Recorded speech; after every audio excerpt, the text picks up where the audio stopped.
ചെയ്താ അല്ലെങ്കിൽ 18 പേരും കറക്റ്റ് ഉണ്ടായിരുന്നു പ്രഭുജി. 18 പേര്. അപ്പൊ ഇനി സമയം കിട്ടുമ്പോൾ എല്ലാവരും ജോയിൻ ചെയ്യാൻ ശ്രമിക്കാം. നമ്മളിപ്പോ ആഴ്ചയിൽ 1 മാസത്തില് അറ്റ്ലീസ്റ്റ് ഒരു പ്രാവശ്യമെങ്കിലും നമ്മൾ വായിക്കും, 2 പ്രാവശ്യമെങ്കിലും വായിക്കും നമ്മൾ ഭഗവത. കയറാൻ പറ്റിയില്ലായിരുന്നു. അപ്പൊ എല്ലാവരും വായിച്ചാ? രമേഷ് പ്രഭുവിനെ കണ്ടു ഞാൻ ഇന്നല്ല. രമേഷ് പ്രഭു എപ്പോഴും 17 അധ്യായം വായിക്കും. 6 ആണ്. എനിക്ക് ഭാഗവത ക്ലാസ്സിന്റെ കൂടെ വായിക്കാൻ പറ്റി. രാവിലെ ക്ലാസ്. മാതാജ് കുറച്ചും കൂടെ ഉയർന്ന ലെവലിലേക്ക് പോയി. ഹരേ കൃഷ്ണ. ഓക്കെ, കുഴപ്പമില്ല.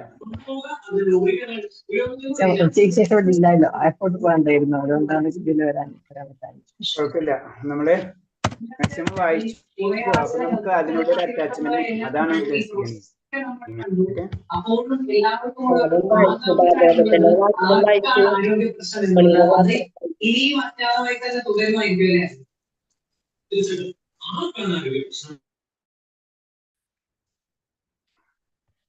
നമുക്ക് പ്രാർത്ഥനയിലേക്ക് കിടക്കാം. ഓം നമോ ഭഗവതേ വാസുദേവായ, ഓം നമോ ഭഗവതേ വാസുദേവായ, ഓം നമോ ഭഗവതേ വാസുദേവായ, ഓം നമോ ഭഗവതേ വാസുദേവായ. നാരായണം നമസ്കൃത്യം നരം ചൈവ നരോത്തമം ദേവീം സരസ്വതീം വ്യാസം തതോ ജയമുദിരേത് നഷ്ടപ്രായേഷു ഭദ്രേഷു നിത്യം ഭാഗവത സേവയാ ഭാഗവതേ ഉത്തമ ശ്ലോകേ ഭക്തിർഭവതി നഷ്ടകേ മൂകം കരോതി കാലം പങ്കും ലംഘയതേ ഗിരി യത്കൃപതമുഹം വന്ദേ പരമാനന്ദമാധവം ശ്രീഗുരുദീനതാരിണം ശ്രീചൈതന്യമീശ്വരം വജ്ഞാനതിമിരാന്ധ്യസ്യ ജ്ഞാനാഞ്ജലശലാകയാ ചക്ഷുർമിലിതം യേന തസ്മൈ ശ്രീഗുരുവേ നമഃ. ശ്രീചൈതന്യം മനോഭീഷ്ടം സ്ഥാപിതം യേന ഭൂതലേ സ്വയം രൂപകഥാമഹ്യം തദാതി സ്വഭാന്തികം.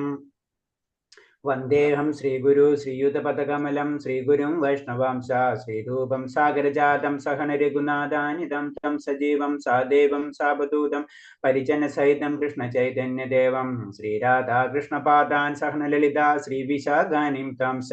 ഹേ കൃഷ്ണ കരുണാ സിന്ധോ ദീനബന്ധോ ജഗത്പദേ ഗോപേശ ഗോപികാകാന്ത രാധാകാന്ത നമസ്തുതേ. തപ്തകാഞ്ചന ഗൗരാംഗീ രാധേ വൃന്ദാവനേശ്വരി വൃഷഭാനുസുതേ ദേവി പ്രണമാമി ഹരിപ്രിയേ.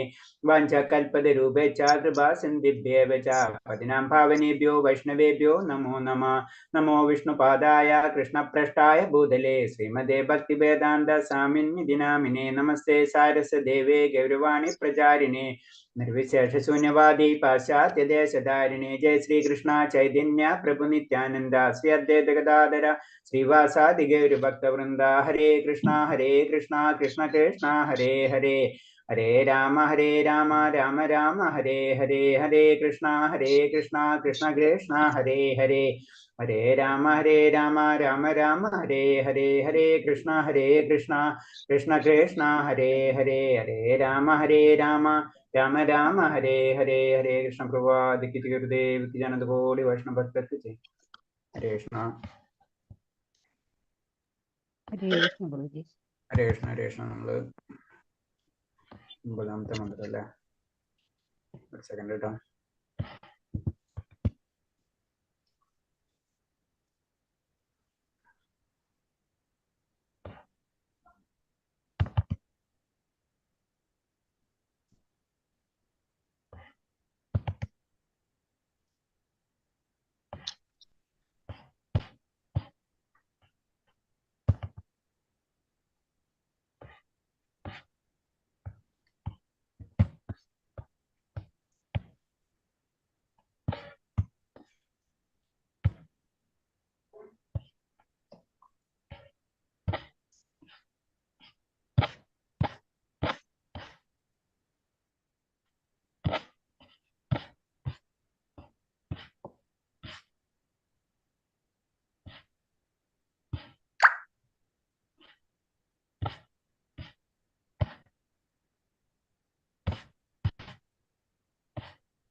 പതിമൂന്നാമത്തെ സ്ലൈഡ് വരെ അല്ലേ ഇതെന്നല്ലേ രേഷ്ണ? അതെ, 13ാം സ്ലൈഡ്. 13ാമത്തെ സ്ലൈഡ് വരെ. ഓക്കെ. അപ്പൊ ഈ മന്ത്രത്തില് നമുക്കറിയാം അല്ലെ, ശരിക്കും വിദ്യനെ പറ്റിയാണ് ഈ മന്ത്രം കറക്റ്റായിട്ട് പറഞ്ഞു തരുന്നത്. അപ്പൊ ഒരു തരത്തിലുള്ള എന്ന് പറഞ്ഞാൽ ഭൗതികമായിട്ടുള്ള ആസക്തി.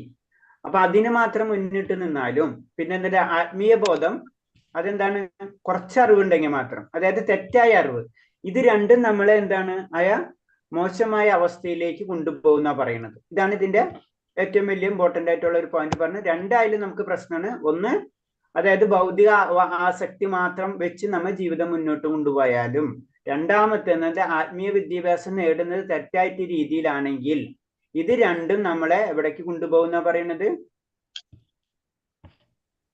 ഇത് ഈ സ്ലൈഡ് തന്നെ അല്ലേ? തെറ്റായ അയലോകത്തിലേക്ക് അല്ലെ, നിബിഡമായ അവര് മോശമായ അവസ്ഥയെ പ്രാപിക്കുന്നു എന്ന് പറയാണ്. അപ്പൊ ഇതിൽ പറഞ്ഞത് തെറ്റായ പ്രാപഞ്ചിക വിദ്യാദാതാക്കളെ വേദവാദരതരായ ജനങ്ങൾ വൈദ്യസാഹിത്യ പ്രാമാണ്യമുള്ളവരെ പോലെ സ്വയം ഭാവിക്കുന്നു. പക്ഷെ നിർഭാഗ്യവശാൽ അവർ വേദലക്ഷ്യങ്ങളിൽ നിന്ന് വ്യതിചലിച്ചവരാണ്. അപ്പൊ എന്താണ്? സ്വയം ഭാവിക്കുകയാണ്. ഏതാണ്? പ്രാപഞ്ചിക വിദ്യാദാതാക്കളെ. ഇപ്പൊ ആത്മീയ ബോധമാണെങ്കിലും അഥവാ ഭൗതിക ബോധമാണെങ്കിലും അത് തന്നെയാണ് ഫൈനൽ എന്ന രീതിയിൽ നമ്മളെ പഠിപ്പിക്കും. ഭൗതിക ലോകത്തിലുള്ള വ്യക്തികൾ എന്താണ്? ഭൗതികമായിട്ടുള്ള ഉന്നത ശാസ്ത്രജ്ഞന്മാരായാലും കവികളായാലും ആരൊക്കെ എടുത്താലും അപ്പൊ അവരൊക്കെ എന്താണ്? അതാണ് ശരിയെന്ന് നമ്മ പഠിപ്പിക്കും. രണ്ടാമത്തത് ആത്മീയ ബോധം കുറച്ചൊക്കെ കിട്ടിയിട്ടുള്ള വ്യക്തികളും അവര് പറഞ്ഞത് അവര് രീതിയിൽ അവർ വ്യാഖ്യാനിച്ച് അത് നമ്മളെ പഠിപ്പിക്കുന്നുണ്ടോ? കൃഷ്ണ, ഞാൻ പറഞ്ഞു കേൾക്കുന്നില്ലേ? മ്യൂട്ടാണോ?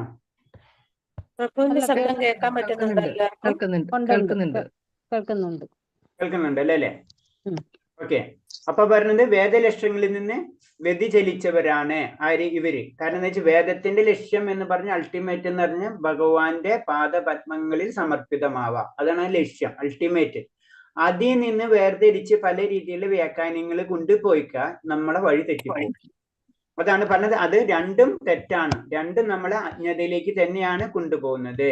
അപ്പൊ തെറ്റായിട്ട് അതിന് നമ്മളെപ്പോഴും പറയുന്നത്, നമ്മള് ആത്മീയ ശാസ്ത്രം പഠിക്കേണ്ടത് ആത്മീയ ഗുരുക്കന്മാർ അവരെന്താണ് ഭഗവാനിൽ അടിയുറച്ച് വിശ്വാസം ഉണ്ടായിരിക്കണം. അതൊരു ഗുരു പരമ്പരയിൽ നിന്ന്. ഒന്നും കേൾക്കാൻ പറ്റുന്നില്ലല്ലോ എനിക്ക്. അതോ എല്ലാവർക്കും അങ്ങനെയാണോ? ഞങ്ങൾക്ക് കേൾക്കാൻ പറ്റുന്നുണ്ട്. മാതാജി, അവിടെ നെറ്റിന്റെ പ്രശ്നമായിരിക്കും മാതാജി. ഹരേ കൃഷ്ണ. ഹരേ കൃഷ്ണ മാതാജി. അപ്പൊ പറയുന്നത് ഇത്രേ ഉള്ളൂ. അത് വേദങ്ങളെ തന്നെ പല രീതിയിൽ വ്യാഖ്യാനങ്ങൾ നടത്തുന്നവരുണ്ട്. അവരെ പറ്റിയാണ് പറയുന്നത്. അങ്ങനെ വ്യാഖ്യാനിച്ചു കഴിഞ്ഞാൽ എന്താ കുഴപ്പം? നമ്മളെ കറക്റ്റ് ഫൈനൽ ഡിസിഗ്നേഷൻ അല്ലെ, ഫൈനൽ പോയിന്റിലേക്ക് നമ്മൾ എത്തൂല. അപ്പൊ ഭഗവാനിലേക്ക് നമ്മൾ എത്തൂല. അപ്പൊ വ്യാഖ്യാനിക്കേണ്ട ആവശ്യമില്ല. വ്യാഖ്യാനം എന്ന് പറയുമ്പോൾ എന്താണ്? അതിലെല്ലാതും ഉണ്ട്. നമുക്ക് പ്രത്യേകിച്ച് എന്ത്, അത് നമ്മൾ പറയാൻ നമുക്ക് മനസ്സിലാവേണ്ട ഭാഷയിൽ പറഞ്ഞു തരേണ്ട ആവശ്യമുള്ളൂ. അതിൽ കൂടുതൽ അതിൽ വ്യാഖ്യാനിക്കേണ്ട എന്നാണ് ചുരുക്കി പറയുന്നത്. ഭഗവത്ഗീതയിൽ 15:5 വേദലക്ഷ്യം പരമപുരുഷനെ അറിയുക, അതാണ് ലക്ഷ്യം എന്നതാണെന്ന് പറയുന്നു. എന്നാൽ വേദവതരായ വ്യക്തികൾ പരമപുരുഷനെ സാക്ഷാത്കാരത്തിൽ തീരെ താല്പര്യമില്ല. അവർ സ്വർഗീയ പ്രാപ്തി മുതൽ ബലദായ കർമ്മങ്ങളിൽ ആകൃഷ്ടരാണ്. അപ്പൊ നമ്മൾ പറഞ്ഞു വേദങ്ങളിലും വേദത്തിനെ തന്നെ ജനറൽ ആയിട്ട് 3ആയിട്ട് തിരിച്ചിട്ടുണ്ട്. ജ്ഞാനകാന്ഡം, കർമ്മകാന്ഡം, പിന്നെ ഉപാസനകാന്ഡം. അപ്പൊ അതിൽ പല കാര്യങ്ങളും നമുക്ക് ഭൗതികമായിട്ടുള്ള കാര്യങ്ങൾക്ക് കിട്ടേണ്ട കാര്യങ്ങളൊക്കെ അതിലുണ്ട്. പല ദേവതുപാസകൾ എല്ലാതൊക്കെ അതിലുള്ള കാര്യങ്ങളാണ്. സ്വർഗ്ഗലോകത്തിൽ പോകേണ്ട കാര്യങ്ങളൊക്കെ അതിലുണ്ട്. എല്ലാ കാര്യങ്ങളും അതിൽ പറഞ്ഞിട്ടുണ്ട്. ഭൗതികമായ ഉന്നമനത്തിനുള്ള കാര്യങ്ങളൊക്കെ അതിൽ പറഞ്ഞിട്ടുണ്ട്. പക്ഷെ അതിന്റെ എല്ലാത്തിന്റെ ലക്ഷ്യം എന്ന് പറഞ്ഞത് അൾട്ടിമേറ്റ് വേദത്തിന്റെ ലക്ഷ്യം എന്ന് പറഞ്ഞാൽ ഭഗവാൻ അറിയാന്നുള്ളതാണ്. അതിൽ നിന്ന് മാറിപ്പോകുന്ന വ്യക്തികളുണ്ട്. വേദം പഠിച്ചവരായിരിക്കും, ത്രിവേദികളായിരിക്കും. പക്ഷെ എന്താണ്? അവർക്ക് ഇതാണ് സുഖം എന്ന് തോന്നി ഇതിലേക്ക് കടക്കും. അപ്പൊ അങ്ങനെ പറയുന്നവരുണ്ട്. അവരാണ്. എന്നാൽ വേദവതരായ വ്യക്തികൾ പരമപുരുഷ സാൽക്കാരത്തിന് തീരെ താല്പര്യമില്ല. അപ്പൊ അങ്ങനത്തെ ഗ്രൂപ്പും ഉണ്ട് എന്നാ പറയുന്നത്. കാരണം നമ്മൾ സിമ്പിളായിട്ട് സിമ്പിളായിട്ട് നോക്കി കഴിഞ്ഞാൽ ഒരു സൂപ്പർ മാർക്കറ്റിൽ പോയി കഴിഞ്ഞാൽ പലതരം സാധനങ്ങൾ അവിടെ ഇരിക്കുന്നുണ്ടാവും അല്ലേ? നമ്മൾ ഇഷ്ടത്തിന് ഓരോന്ന് നമ്മൾ എടുക്കണ പോലെ തന്നെയാണ്. വേദങ്ങളിൽ എല്ലാതും ഉണ്ട്. നമ്മൾ ഇഷ്ടത്തിന് ഓരോ സാധനം. പക്ഷെ ഏറ്റവും ബേസിക് ആയിട്ട് ഐറ്റം നമ്മൾ സൂപ്പർ മാർക്കറ്റിൽ പോയി കഴിഞ്ഞാൽ നമ്മൾ വാങ്ങിക്കണം അല്ലേ? അത് വാങ്ങിക്കാണ്ട് അതൊക്കെ വാങ്ങിച്ചിട്ടുണ്ടായിരുന്നിട്ട് ലാസ്റ്റ് വീട്ടില് അല്ലെ പാത്രങ്ങൾ മുഴുവൻ വാങ്ങിച്ചിട്ടുണ്ടായിരുന്നു. ഭക്ഷണത്തിന്റെ സാധനം വാങ്ങിച്ചിട്ടുണ്ടെന്നില്ലെങ്കിൽ എന്താണ് കുഴപ്പം എന്ന് പറഞ്ഞ പോലെയാണ് സംഭവം. ഇതാണ് സംഭവിക്കുന്നത്. അതൊക്കെ വാങ്ങിക്കും, അതൊക്കെ കിട്ടാതിരുന്നു, അതും കിട്ടും. അതിന്റെ ബേസിക് ആയിട്ടുള്ള ഒരു കാര്യമുണ്ട്. അതാണ് ഭഗവാൻ അറിയാന്നുള്ളത്. ഭഗവാൻ അറിയാതെ വേറെ എന്തൊക്കെ നമ്മൾ ചെയ്തിട്ടും കാര്യമില്ല. വേദത്തിന്റെ ലക്ഷ്യം എന്ന് തന്നെ പറഞ്ഞത് ഭഗവാനാണ് എന്ന് പറഞ്ഞു തരാം. വിസ്മൃതിയിലാണ്ട ജീവന് പരമപുരുഷനുമായുള്ള ബന്ധം വീണ്ടെടുക്കുക എന്ന വേദങ്ങളുടെ യഥാർത്ഥ ലക്ഷ്യം സാക്ഷാത്കരിക്കുന്നതിന് പകരം അപ്പൊ എന്താണ് നമ്മുടെ ലക്ഷ്യം എന്ന് പറഞ്ഞത് ഭഗവാനായിട്ടുള്ള ബന്ധം വിട്ടുപോയതാണ് നമ്മളെ ബുദ്ധിമുട്ട്. അത് വീണ്ടെടുക്കുക, അതാണ് വേദങ്ങളിൽ കൂടി പറഞ്ഞത്. കാരണം നമ്മൾ പല ജന്മങ്ങളിലൂടെയാണ് നമ്മൾ സഞ്ചരിച്ചു വരുന്നത് അല്ലെ. അപ്പൊ സഞ്ചിത കർമ്മങ്ങൾ കുറെ ഇട്ടിട്ടുണ്ട്, നമ്മൾ സഞ്ചിയിലിട്ട് പോന്നിരിക്കുകയാണ് കുറെ കർമ്മങ്ങൾ. അപ്പൊ എന്താണ്, ഇത് ഓരോന്നാമ തീർക്കും, അടുത്ത കർമ്മം കയറി വരും, ഇതിങ്ങനെ പോയിക്കൊണ്ടിരിക്കുകയാണ്. അപ്പൊ എന്താ, നമ്മുടെ ലക്ഷ്യം അതോടുകൂടി നമ്മൾ മറന്നു പോവാണ് ചെയ്യുന്നത്. അപ്പൊ അങ്ങനെ വരുമ്പോൾ അത് എന്താണെന്ന് മനസ്സിലാക്കി തരുന്നതാണ് വേദങ്ങൾ. അതാണ് വേദത്തിന്റെ ലക്ഷ്യം. നമ്മളെ ഈ കർമ്മങ്ങൾ ഉണ്ടാക്കുന്നതല്ല നമ്മുടെ ലക്ഷ്യം. നമ്മുടെ ലക്ഷ്യം കർമ്മം ഇല്ലാതിരിക്കുക, അതാണ് ലക്ഷ്യം. അതിനെന്തൊക്കെ മാതൃകയാണ്, അതാണ് വേദത്തിൽ കൂടെ പറഞ്ഞു തരുന്നത്. അത് നമുക്ക് ഒറ്റയടിക്ക് ചെയ്യാൻ പറ്റില്ല അല്ലെ. ഇപ്പൊ സാധാരണ രീതിയിൽ നമുക്കറിയാം, ജനറൽ ആയിട്ട് പറയുമ്പോൾ നമ്മൾ ലഹരി ഉപയോഗിക്കുന്ന ആൾക്കാരുണ്ട്, പെട്ടെന്ന് അവർക്ക് ലഹരി സ്റ്റോപ്പ് ചെയ്യാൻ പറ്റില്ല അല്ലെ. അവർ 1 ദിവസം 2 ദിവസം അതിന് ട്രീറ്റ്മെന്റും കാര്യങ്ങൾ ചെയ്ത് നമ്മളെ കൊണ്ടുപോവാണ്. അപ്പൊ അതേപോലെ തന്നെ വേദങ്ങളിലൂടെ നമ്മൾ പലതരം അനുഷ്ഠാനങ്ങളും ആചാരങ്ങളും അതിൽ കൂടെ നമുക്ക് ഭൗതികമായിട്ട് സുഖം കിട്ടുന്നതുണ്ട്. അതൊക്കെ ചെയ്ത് പതുക്കെ നമ്മൾ പരിശുദ്ധീകരിച്ച് ഭഗവാനിൽ എത്തണം. അല്ലാതെ അവിടെ തന്നെ നിൽക്കരുത്. അതാണ് പറഞ്ഞത്, വീണ്ടെടുക്കുകയാണ് വേദങ്ങളുടെ യഥാർത്ഥ ലക്ഷ്യം. ഏത്? വിസ്മൃതിയിലാണ്ട ജീവന് പരമപുരുഷനായിട്ടുള്ള ബന്ധം വീണ്ടെടുക്കുന്നതാണ് വേദങ്ങളുടെ ലക്ഷ്യം. ഇന്ദ്രിയ സമൃദ്ധിക്കുള്ള സ്വർഗീയ ആനന്ദപ്രാപ്തി പോലുള്ള കാര്യങ്ങൾ വൈദ്യവിജ്ഞാനത്തിന്റെ ലക്ഷ്യമെന്ന് വേദവാദരതർ എന്ന കൂട്ടർ വാദിക്കുന്നു. അതായത് വേദങ്ങൾ ഉണ്ടാക്കിയിട്ടുള്ളത് മുഴുവൻ എന്താണ്, നമുക്ക് ഭൗതികമായിട്ടുള്ള സുഖ സൗകര്യങ്ങൾക്ക് വേണ്ടി മാത്രമാണെന്ന് ചിലർ വാദിക്കുന്നു. അവരാണ് വേദവതാരതർ എന്ന് പറയുന്നത്. അപ്പൊ അതിന്റെ അപ്പുറത്തേക്ക് അവർക്ക് കടക്കാൻ ഇഷ്ടപ്പെടുന്നില്ല. എളുപ്പമുള്ളത് എടുക്കാം, വളരെ എളുപ്പമുള്ള കാര്യങ്ങൾ നല്ല നമുക്കറിയാം, നമ്മളെല്ലാവരും കേട്ടതാണ് അല്ലെ. എളുപ്പമുള്ള കാര്യങ്ങൾ പെട്ടെന്ന് എടുക്കും. പക്ഷെ അതിനേൽ അപ്പുറത്ത് ഒരു ലക്ഷ്യമുണ്ട്, ആ ലക്ഷ്യത്തിലേക്ക് ഇവർ കടക്കുന്നില്ല എന്നാ പറയുന്നത്. വൈദ്യ തത്വങ്ങൾ ദുർവ്യാഖ്യാനം ചെയ്ത് അത്തരക്കാർ ജനങ്ങളെ തെറ്റിദ്ധരിപ്പിക്കുന്നു. അതാണ് ഇതിന്റെ ഏറ്റവും വലിയ. അവരവരുടെ രീതിയിൽ അതൊക്കെ വ്യാഖ്യാനിച്ചെന്ന് വെച്ച് കഴിഞ്ഞാൽ അറിവില്ലാത്ത സാധാരണക്കാർക്ക് അറിയില്ല. അപ്പൊ അതാണ് ശരിയെന്ന് വിചാരിക്കും. അതാണ് കുഴപ്പം. വേദവതാരതന്മാർ വേദങ്ങൾക്ക് സ്വന്തമായി വ്യാഖ്യാനം നൽകുന്നു. അവരുടെ രീതിയിലുള്ള വ്യാഖ്യാനം. കാരണം കുറച്ച് കാര്യങ്ങൾക്ക് അവർക്കറിയാം. അപ്പൊ എന്താണ്, അതിന്റെ ബേസിൽ പല അർത്ഥങ്ങളും പല രീതിയിൽ എടുക്കും. അങ്ങനെ എടുത്ത് എന്താണ്, ലാസ്റ്റ് വേദത്തിൽ നിന്ന് വ്യതിചലിച്ചു പോകും. അപ്പൊ അത് ശ്രദ്ധിക്കണം എന്നാ പറയുന്നത്. അവരുടെ ഇടയിൽ നിന്ന് തന്നെ തത്വദീക്ഷയില്ലാത്ത ചിലർ ഉയർത്തി കാണിച്ച് വൈദ്യ വിജ്ഞാനത്തിന്റെ നേതൃനിരയിലെ വ്യാഖ്യാതകളെ കെട്ടിച്ചമച്ച് കാട്ടുന്നു. അപ്പൊ എന്താണ്, അതിനൊരു പരമ്പരയിലുള്ള ഒരു വരണം എന്ന് പറഞ്ഞു. ഗുരു ശിഷ്യ പരമ്പരയിൽ കൂടി ആയിരിക്കണം വരണ്ടെന്ന് പറയുന്നത്. ഇവരെന്താണ്, ഇവരേതായ ഒരു ഗ്രൂപ്പൊക്കെ ഉണ്ടാക്കി. ഇപ്പൊ നമ്മുടെ സമൂഹത്തിൽ കാണാവുന്നതാണ് ഇതെല്ലാം. ഓരോരുത്തരും പല രീതിയിലുള്ള ഉണ്ടാക്കി അത് പല രീതിയിൽ അവരെ വ്യാഖ്യാനങ്ങൾ വേദത്തെ അല്ലെങ്കിൽ ആത്മീയശാസ്ത്രത്തൊക്കെ പല രീതിയിൽ വ്യാഖ്യാനിച്ച് കൊണ്ടുപോകും. അതിന് നമ്മൾ തെറ്റായ വഴിയിൽ കൂടെ നമ്മൾ പോകുന്നവർ. അങ്ങനെ തെറ്റായ വഴി കൂടെ പോയി കഴിഞ്ഞാൽ അതാണ് നമുക്കിപ്പോ തരുന്ന ഉപദേശം. എന്താ പറയണത്, അത് നമ്മളെ മോശമായ അവസ്ഥയിലേക്ക് നമ്മളെ കൊണ്ടുപോകും. ലക്ഷ്യം കിട്ടൂല നമുക്ക്. അപ്പൊ അതിന് നമ്മൾ എപ്പോഴും പറയണത്, ശാസ്ത്രം പഠിക്കുമ്പോൾ ആ ഗുരു പരമ്പരയിൽ തന്നെ ആയിരിക്കണം. അല്ലെങ്കിൽ നമ്മളെ ശാസ്ത്രത്തിൽ എന്താ, നമ്മളെ ശാസ്ത്രം കറക്റ്റാ, അതിൽ കൂട്ടാനും കുറയ്ക്കാനും ഒന്നുമില്ല. ആ ശാസ്ത്രത്തിൽ ഉണ്ടോ, ഓക്കെ ഫൈനൽ, ഇല്ല. പിന്നെ അത് മനസ്സിലാക്കേണ്ട രീതിയാണ്. നമ്മൾ മനസ്സിലാക്കുന്ന വെച്ച് കഴിഞ്ഞാൽ നമ്മളെന്ത്, അങ്ങനത്തെ പരമ്പര, അങ്ങനത്തെ ഭക്തിപരമായിട്ടുള്ള വ്യക്തികളെ തന്നെ നമ്മൾ എപ്പോഴും കണക്ട് ചെയ്തിരിക്കണം.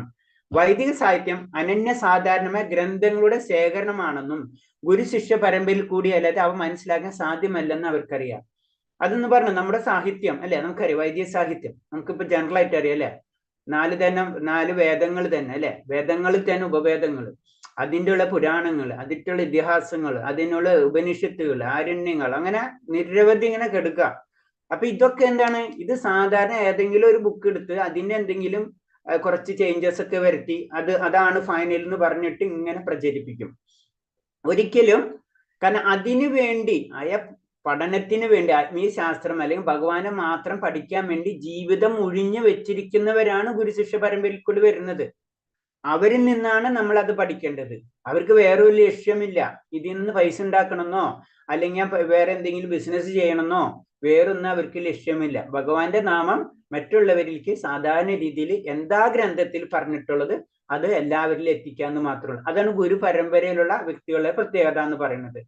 അപ്പൊ എന്തൊരു കാര്യത്തിൽ നമ്മൾ ഇപ്പൊ തന്നെ ശ്രദ്ധിച്ചാൽ അറിയാം, നമ്മൾ പറയുമ്പോഴും പ്രഭാസ്വാമി വ്യാഖ്യാനം തന്നിട്ടുണ്ടെങ്കിലും അതെന്താണ്, ഇന്ന പുരാണത്തിൽ ഇന്ന ലൈൻ ഇന്നത് പറയുന്നു, അത്രയും ചെയ്യാൻ പാടുള്ളതിൽ.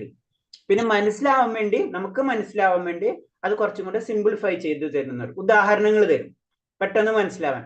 അല്ലാതെ അയാ മെയിനായിട്ട് വാക്യത്തിന് മാറ്റം വരുത്തില്ല. അതാണ് ഗുരു പരമ്പരയിലുള്ള ആചാര്യന്മാരെ പ്രത്യേകത എന്ന് പറയുന്നത്. അതെന്ന് പറഞ്ഞാൽ ഗുരു പരമ്പരയിൽ കൂടിയല്ലാതെ നമുക്കിത് മനസ്സിലാക്കാൻ കഴിയില്ല. കാരണം കറക്റ്റ് ഒരു ഗുരുവിൽ നിന്ന് ശിഷ്യൻ നിന്ന് വീണ്ടും അങ്ങനെ പോയിക്കൊണ്ടിരിക്കുകയാണ്.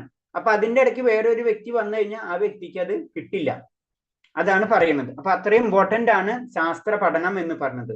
നമ്മൾ വെറുതെ നമ്മുടെ സമയം കളയരുത്. വേദങ്ങളുടെ അതീന്ദ്ര സന്ദേശം ഗ്രഹിക്കാൻ ഒരാൾ വിശ്വാസനെ ഒരു ആത്മീയ ആചാര്യനെ സമീപിക്കേണ്ടതാണ്. അപ്പൊ ഈ മന്ത്രത്തിനെ പറ്റി പറയണം. എന്തുകൊണ്ടാണ് മന്ത്രം നമുക്കിങ്ങനെ ഒരു വാണിംഗ് പോലെ തരാണ്, നമ്മൾ അങ്ങനെ ചെയ്യരുത്. വിദ്യ ഉണ്ട്.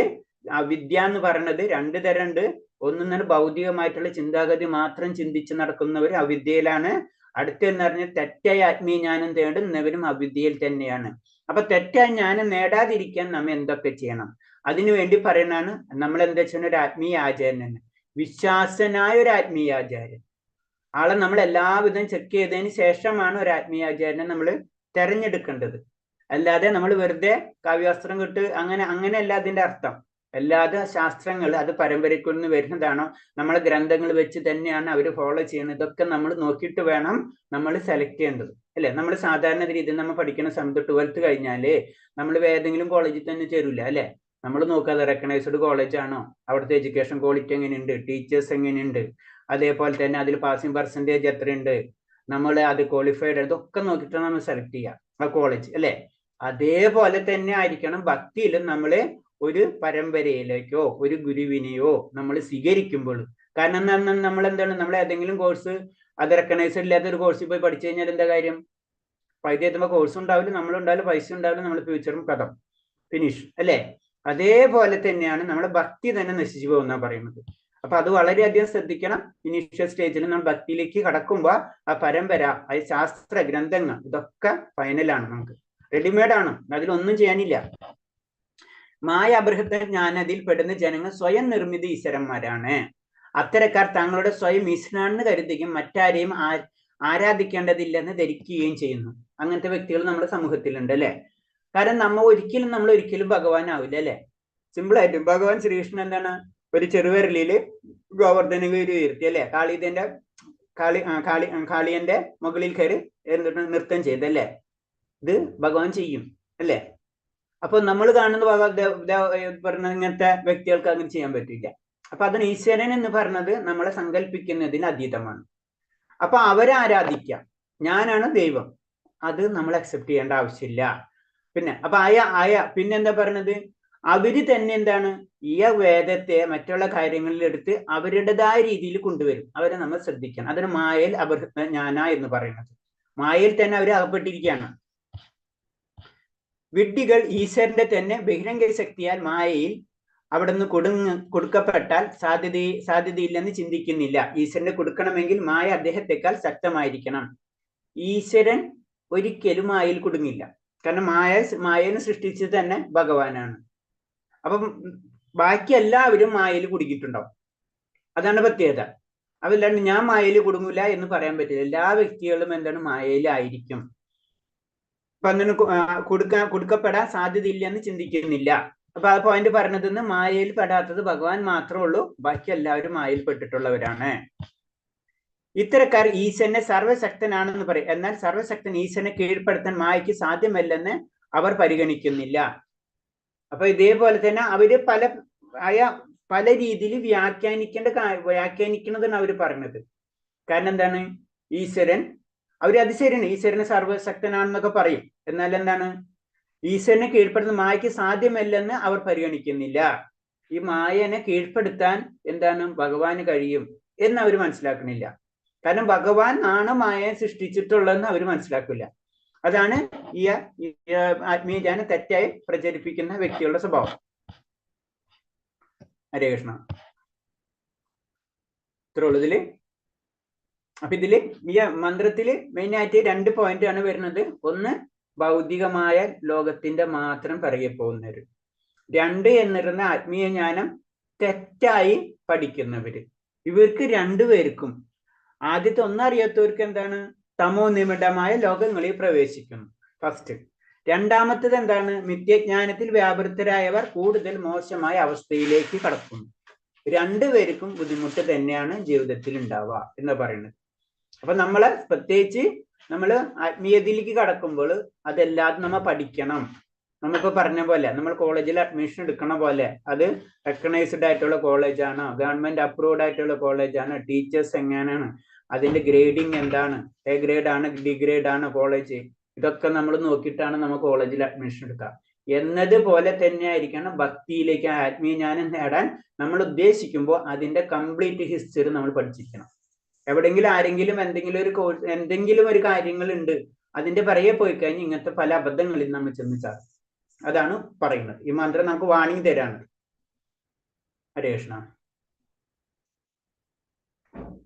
ഇത്തരം പറഞ്ഞതിൽ എന്തെങ്കിലും സംശയം ഉണ്ടോ? ഹരേ കൃഷ്ണ. കാരണം എന്ന് വെച്ച് കഴിഞ്ഞാല് വേറെ ഒരു കാര്യം പറയുന്ന വെച്ച് കഴിഞ്ഞാൽ നമ്മൾ പ്രത്യേകിച്ച് ഭക്തന്മാരെ പറ്റിക്കാൻ വളരെ സിമ്പിൾ ആണ് ജനറൽ ആയിട്ട്, അല്ലെ?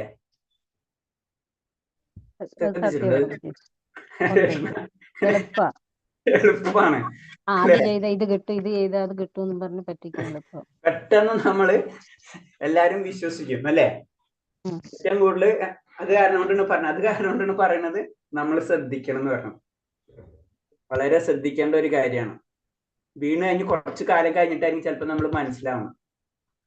ഭയങ്കര അത് നമ്മൾ പരിശുദ്ധീകരിക്കുക എന്ന് പറയുമ്പോൾ തന്നെ ബേസിക് ആയിട്ട് അങ്ങനെയാണ് വരുന്നത്. നമ്മൾ പരിശുദ്ധീകരിക്കുക എന്ന് പറയുമ്പോൾ ഹൃദയം പ്യൂർ ഇതായിക്കൊണ്ടിരിക്കല്ലേ. അപ്പൊ നമ്മൾ സാധാരണ രീതി ചിന്തിച്ചാലേ അറിയാം, കൂടുതൽ ഭക്തന്മാർക്ക് പെട്ടെന്ന് വിഷമം വരും, അല്ലെ? സാധാരണ രീതിയില് സ്ത്രീകൾക്ക്, അല്ലെ? സ്ത്രീകളെ പ്രത്യേകത എന്താണ്? സ്ത്രീകൾ എന്താണ്? അവര് പരിശുദ്ധിയാണ് കമ്പയർ ചെയ്യുമ്പോ സാധാരണ. ഹരേ കൃഷ്ണ പ്രഭുജി, എനിക്ക് തോന്നുന്നു എല്ലാവർക്കും അൺമ്യൂട്ട് ചെയ്യാൻ ബുദ്ധിമുട്ടുണ്ടെന്ന് തോന്നുന്നു പ്രഭുജി. അതെ. ഓ, ആരും മിണ്ടുന്നില്ല, കാണുന്നില്ല. അൺമ്യൂട്ട് ചെയ്യാൻ പറ്റുന്നുണ്ടല്ലോ. ഇന്നലെ ഒരു കാര്യം പ്രഭുവേ, പ്രഭു എന്നെ ഈ ഗ്രൂപ്പിൽ നിന്ന് റിമൂവ് ചെയ്തിട്ടുണ്ടല്ലോ. മാതാജി ആരാ? അറിയില്ല. പേരെന്താ മാതാജിയുടെ? ശ്രീലത. എന്താ റിമൂവ് ചെയ്യാൻ കാരണം എന്തെങ്കിലും? എനിക്കറിയില്ല. അപ്പൊ മാതാജി പിന്നെ എങ്ങനെ കേറിയതില്? ഞാൻ ലിങ്കിന്ന് കേറി. ലിങ്കിൽ നിന്ന് കയറാൻ പറ്റുമല്ലോ, ഗ്രൂപ്പിൽ നിന്നല്ലേ റിമൂവ് ചെയ്തേക്കുന്നേ. ശരി മാതാജി നോട്ട് ചെയ്ത് എന്ത് പറ്റിയ റിമൂവ് ചെയ്യാൻ? മാതാജി അല്ലേ റിമൂവ് ചെയ്യുള്ളൂ.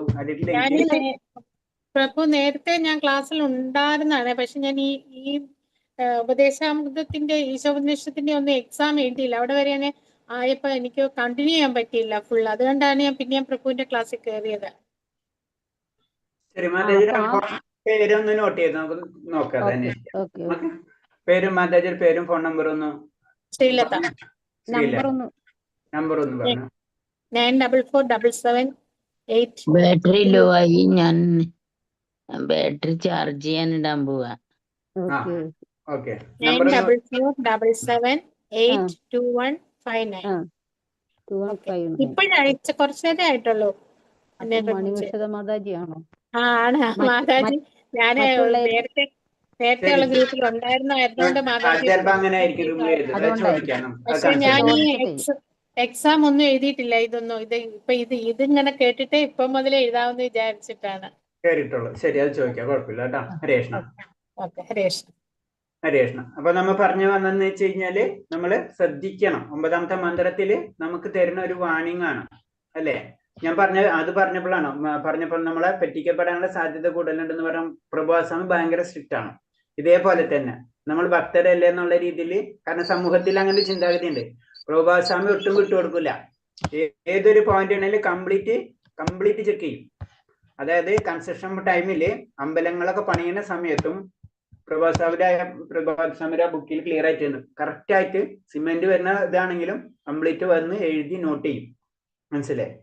കാരണം ഈ സമൂഹം അങ്ങനെയാണ്. അപ്പൊ നമ്മള് ഭക്തി ഓക്കെ ഹരേഷ്ണ, പക്ഷെ എന്താണെന്ന് പറഞ്ഞു കഴിഞ്ഞാൽ സമൂഹത്തിൽ നമ്മൾ പ്രത്യേകിച്ച് ഭക്തന്മാർ എന്നുള്ള രീതിയിൽ നമുക്ക് എന്നാൽ പെട്ടെന്ന് വിഷമങ്ങൾ വരും അല്ലെ. ഞാനിപ്പോ പറഞ്ഞു വന്ന പോയിന്റ് ആണ്, മാതാജിമാർക്ക് എന്ന് പറഞ്ഞാൽ പെട്ടെന്ന് വിഷമം വരും. അതിന് ഭഗവാൻ കൂടുതൽ ഇഷ്ടാവരാ സത്യം പറഞ്ഞു കഴിഞ്ഞാൽ അല്ലെ. അതല്ല കൂടുതൽ മാതാജിമാർ ഏറ്റവും കൂടുതൽ വരുന്നതും ഭയങ്കര നിഷ്കളങ്കതായിരിക്കും, പെട്ടെന്ന് ഉള്ളിതാവും. അതാണ് ഭക്തന്മാർ അതേപോലെ ആയിരിക്കും എന്ന് പറഞ്ഞു. പക്ഷെ എന്നാലും നമ്മൾ ശ്രദ്ധിക്കണം. അപ്പൊ നമ്മൾ എവിടെയെങ്കിലും ചെന്ന് വീഴരുത്, വളരെ ശ്രദ്ധിക്കണം ഭക്തിയിലേക്ക് കടക്കുമ്പോൾ എന്നാണ് 9ാമത്തെ മന്ത്രം നമുക്ക് പറഞ്ഞു തരുന്നത്. അടുത്ത ശ്ലോകം, അന്യാത് ഏവഹുർ വിദ്യയ അന്യതാഹുർ അവിദ്യയ ഇതി ശിശ്രുമധീരാണാം യേനസ്തദ് വിജചഷിരേ. ജ്ഞാന സംസ്കാരത്തിൽ നിന്നും ഒരു ബലം ലഭിക്കുമെന്നും അജ്ഞതയിൽ നിന്ന് വ്യത്യസ്തമായ ഒരു ബലം സിദ്ധിക്കുമെന്നും വിവേകികൾ വ്യാഖ്യാനിക്കുന്നുണ്ട്. ഇതും ഇതേപോലെ തന്നെ 9ാമത്തെ മന്ത്രത്തിന്റെ തന്നെ കണ്ടിന്യൂഷൻ ആണ്. ഇതിൽ നിന്ന് പറയുമ്പോൾ വിദ്യ അവിദ്യ, ജ്ഞാനം അജ്ഞാനം. അപ്പൊ ജ്ഞാനത്തിൽ നിന്ന്, അറിവിൽ നിന്ന് നമുക്ക് എന്താണ് അതിൻ്റെതായ ഗുണം കിട്ടും അല്ലെ. അറിവ് കിട്ടിക്കഴിഞ്ഞാൽ സത്യസന്ധത്തെ അറിവ് കിട്ടിക്കഴിഞ്ഞാൽ നമ്മൾ ആ വഴിക്ക് പോകും, അതിന്റെ ഗുണം വേറെ ആയിരിക്കും. എല്ലാം നമ്മൾ അജ്ഞതയാണെന്ന് വെച്ച് കഴിഞ്ഞാൽ നമുക്ക് വേറെ ബലം കിട്ടും. തെറ്റായിട്ടുകൾ ചെയ്താലും അതും അജ്ഞത തന്നെയാണ് അല്ലെ. അതേപോലെ തന്നെ ഭൗതികമായിട്ടുള്ള കാര്യങ്ങൾ മാത്രം ചെയ്ത് നടന്നാലും അജ്ഞതയാണ്. അപ്പൊ നമുക്ക് അതിന്റെ ബലം കിട്ടും, രണ്ടും ബലം കിട്ടും. രണ്ടിനും രണ്ട് വ്യത്യസ്ത ബലങ്ങളാണെന്ന് പറയുന്നത് മാത്രമേ ഉള്ളൂ. അപ്പൊ ഭഗവത്ഗീതയിൽ 13ാമത്തെ അധ്യായത്തിൽ ഉപദേശിക്കുന്നത് പോലെ ഒരാൾ താഴെ പറയുന്ന രീതിയിൽ ജ്ഞാനം വളർത്തിയെടുക്കണം. അതില് ഒരു ജ്ഞാനം, അറിവ് എന്ന് പറയുമ്പോ, ഭക്തി എന്ന് പറയുമ്പോൾ അതിനെന്തൊക്കെ ചെയ്യണം, എന്തൊക്കെ ഗുണങ്ങളാണ് നമുക്ക് വേണ്ടത്. കാരണം നമ്മള് പഠിക്കുന്നതിന് മുന്നേ നമ്മൾ ക്വാളിഫൈഡ് ആയിരിക്കണം അല്ലെ, കുറച്ച് അല്ലെ. നമ്മൾ 12th പാസ്സായാലേ നമുക്ക് അടുത്ത കോളേജിൽ അഡ്മിഷൻ കിട്ടുള്ളൂ അല്ലെ. അപ്പോഴേ നമ്മൾ അതിനെപ്പറ്റി ചിന്തിക്കുള്ളൂ. അപ്പൊ ആ ക്വാളിഫിക്കേഷൻ, ആ യോഗ്യത നമ്മൾ നേടണം, കുറച്ചെങ്കിലും നമ്മൾ അതിനു വേണ്ടി ട്രൈ ചെയ്യണം. ഒരുവൻ ഗുണവാനായി തീരും മറ്റുള്ളവരെ ആദരിക്കുകയും പഠിക്കുകയും വേണം.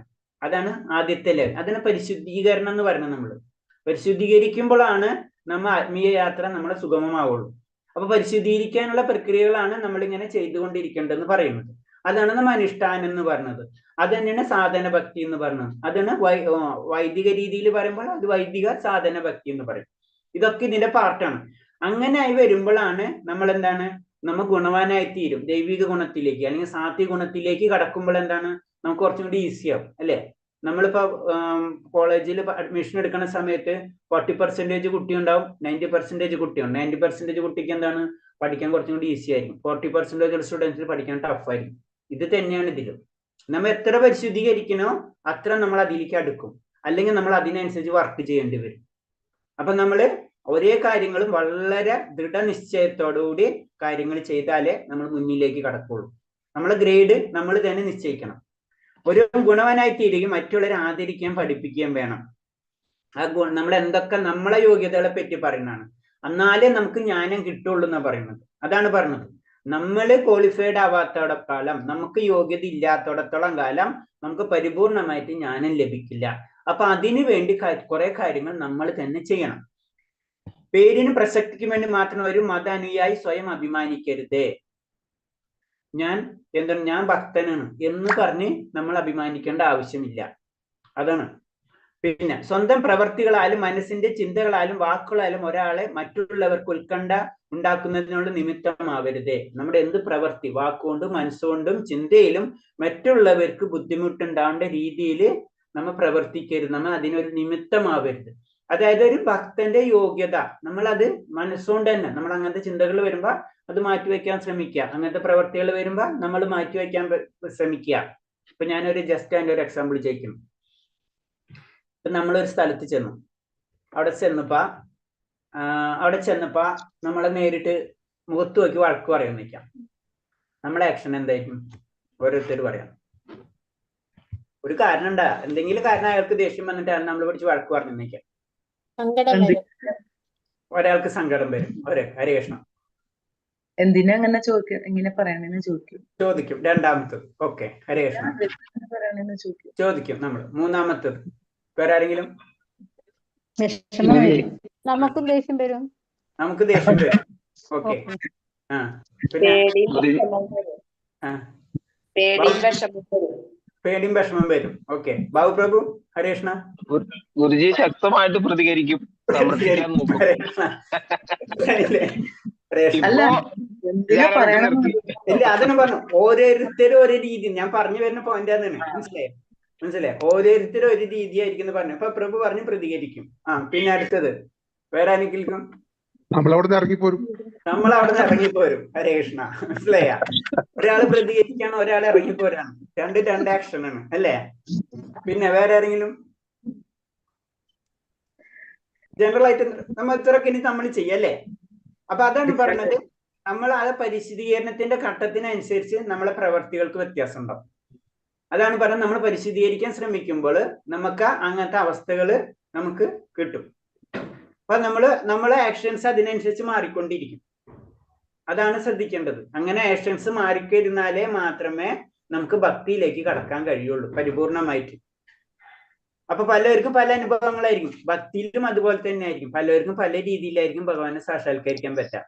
പലർക്കും ഒരു സംശയം, ഈ പ്രതികരണം വരുന്നത് അവരവരുടെ നാളിന്റെ ഇതാണെന്നൊക്കെ ഇങ്ങനെ പറയുന്നുണ്ട്. അതിനകത്ത് വല്ലതും വാസ്തവം ഉണ്ടോ ഗുരുജി? ഹരേഷ്ണ, അത് നമ്മൾ പറഞ്ഞില്ലേ, നമ്മള് എന്തുകൊണ്ട് ഇന്ന മകന്റെ ഇന്ന മകളെ കേരളത്തിൽ ഇന്ന സ്ഥലം ജനിച്ചത്, അതിനൊരു കാരണമില്ലേ?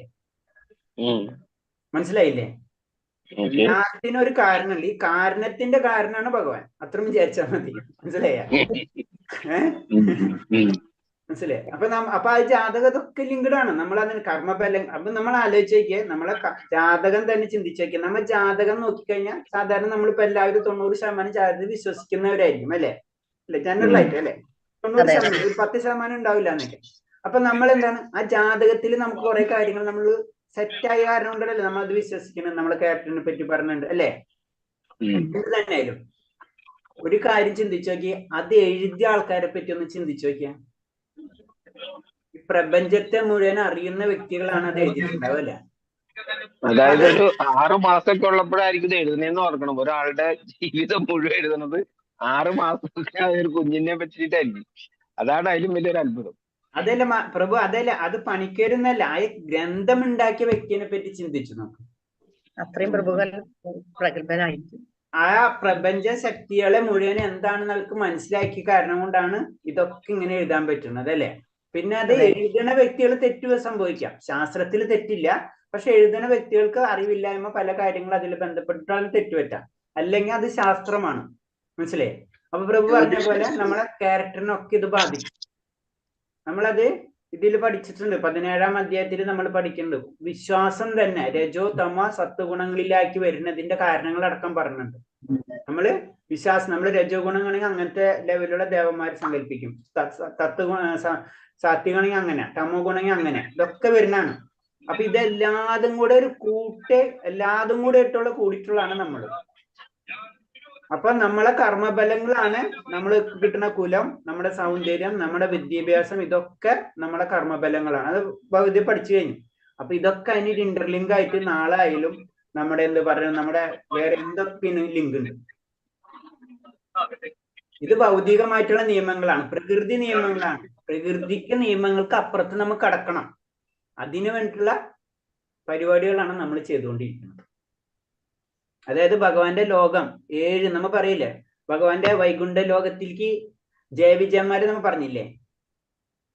ജയവിജയന്മാര് പറയുമ്പോ ജയവിജയന്മാര് ഭഗവാന്റെ ആരായിരുന്നു? കാവൽക്കാര് അല്ലെ? കാവൽക്കാരായിരുന്നു. എത്ര ഭഗവാന്റെ കൊട്ടാരത്തിലേക്ക് കടക്കണം വെച്ച് കഴിഞ്ഞാൽ, നമ്മൾ കൊട്ടാരത്തിൽ കടക്കണം നിൽക്കുമ്പോ, വൈകുണ്ഠ ലോകത്തിലേക്ക് കടക്കണം നിൽക്കുമ്പോ അതിന് 7 കവാടം ഉണ്ട്. ഒരു കവാടം കടന്നാലൊന്നും ഭഗവാന്റെ അടുത്തെത്തൂല. അത് ലാസ്റ്റ് കവാടാണ് ആര്? ജയവിജയന്മാരിൽ. മനസ്സിലായി? 7 കവാടം കടന്ന വ്യക്തികൾ ആരാണ്? നമ്മളെ സനന്ദൻ, പിന്നെ സനത് കുമാർ അല്ലെ? 4 കുമാരന്മാര് ജ്ഞാനികളാണ്. ഭഗവാൻ അറിഞ്ഞ വ്യക്തികൾക്കോ 7ാമത്തെ കവാടത്തിൽ എത്താൻ പറ്റുള്ളവർക്ക്. അതിന്ന് എന്തും കൂടെ അവർ കളഞ്ഞാലോ, അവർക്ക് ജ്ഞാനികൾ എന്നുള്ള ഇത് മാറിക്കഴിഞ്ഞാൽ മാത്രമേ ഭഗവാനിലേക്ക് കടക്കാൻ പറ്റുള്ളൂ. അതിനായ ഉദാഹരണങ്ങൾ പറഞ്ഞു തരുന്നത് നമുക്ക്. 7 കവാടം, അതിനെ ശരിക്കും ഓരോ കവാടത്തിലും ഓരോരുത്തരുടെ പേരുകളുണ്ട്. പേരുകൾ എനിക്ക് ഓർമ്മ വരുന്നില്ല. ഒന്നാമത്തെ കവാടത്തിൽ അവരുടെ പേര്, രണ്ടാമത്തെ കവാടത്തിലെ ആൾക്കാരുടെ പേര്, ഏഴാമത്തെ കവാടത്തിലാണ് ജയവിചാരന്മാര്. ശരിക്കും വേറെ രീതിയിൽ ചിന്തിക്കുകയാണെങ്കിൽ അതിനെ നമുക്ക് എന്ത് വേണമെങ്കിൽ പറയാം, നമ്മളെ ഭൗതിക ശരീരം പഞ്ചഭൂതങ്ങളാണ് ഇൻഡയറക്റ്റ് ആയിട്ട് പറഞ്ഞത്. ഓരോന്നും നമ്മൾ കളഞ്ഞ് ഞാൻ ലാസ്റ്റ് പറഞ്ഞില്ലേ, എല്ലാതും കളഞ്ഞ് അഹംഭാവം, ഞാൻ മാത്രമായിട്ടുള്ള ഒരു അവസ്ഥയിൽ എത്തുമ്പോഴാണ് നമ്മൾ വൈകുണ്ഠത്തിലേക്ക് കടക്കാം. മനസ്സിലായില്ലേ? അവിടെയാണ് പരിപൂർണ ടെസ്റ്റിങ്. അതിന് ജയവിജയന്മാര് അവര് ബ്രഹ്മാവിന്റെ മക്കളാണ്, സ്വയംഭൂ അല്ലെ. അവർക്ക് അടക്കം കടക്കാൻ പറ്റില്ലേ? അവർക്ക് അത്ര ജ്ഞാനികളാണ്, ഭഗവാൻ അറിയാം. പക്ഷെ എന്താണ്, ആ ഭക്തിയിലേക്ക് കടക്കാതെ അവരെയും കടത്തിവിടില്ല. അതാണ് അവിടെ അവർ തടയുന്നത്. പിന്നെയാണ് കഥകൾ വരുന്നത്. അപ്പൊ ഇതൊക്കെ നമ്മൾ പറഞ്ഞതൊക്കെ കണക്റ്റഡ് ആണ്. അപ്പൊ നമ്മൾ ആദ്യം ക്വാളിഫൈഡ് ആണ്, യോഗ്യത നമ്മൾ നേടിയെടുക്കണം. അതിന്റെ പ്രവർത്തനങ്ങളാണ് നമ്മൾ ഇങ്ങനെ ചെയ്തുകൊണ്ടിരിക്കുന്നത്. അപ്പൊ സ്വന്തം പ്രവൃത്തി, മനസ്സിന്റെ ഇതൊക്കെ നമ്മൾ പറഞ്ഞു. മറ്റുള്ളവരിൽ നിന്ന് പ്രകോപനം നേരിട്ടാൽ പോലും ഒരാൾ ക്ഷമ പാലിക്കണം. ഇപ്പൊ നമ്മൾ എക്സാമ്പിൾ പറഞ്ഞില്ലേ, ഇപ്പൊ നമ്മളിപ്പോ ഡിസ്കസ്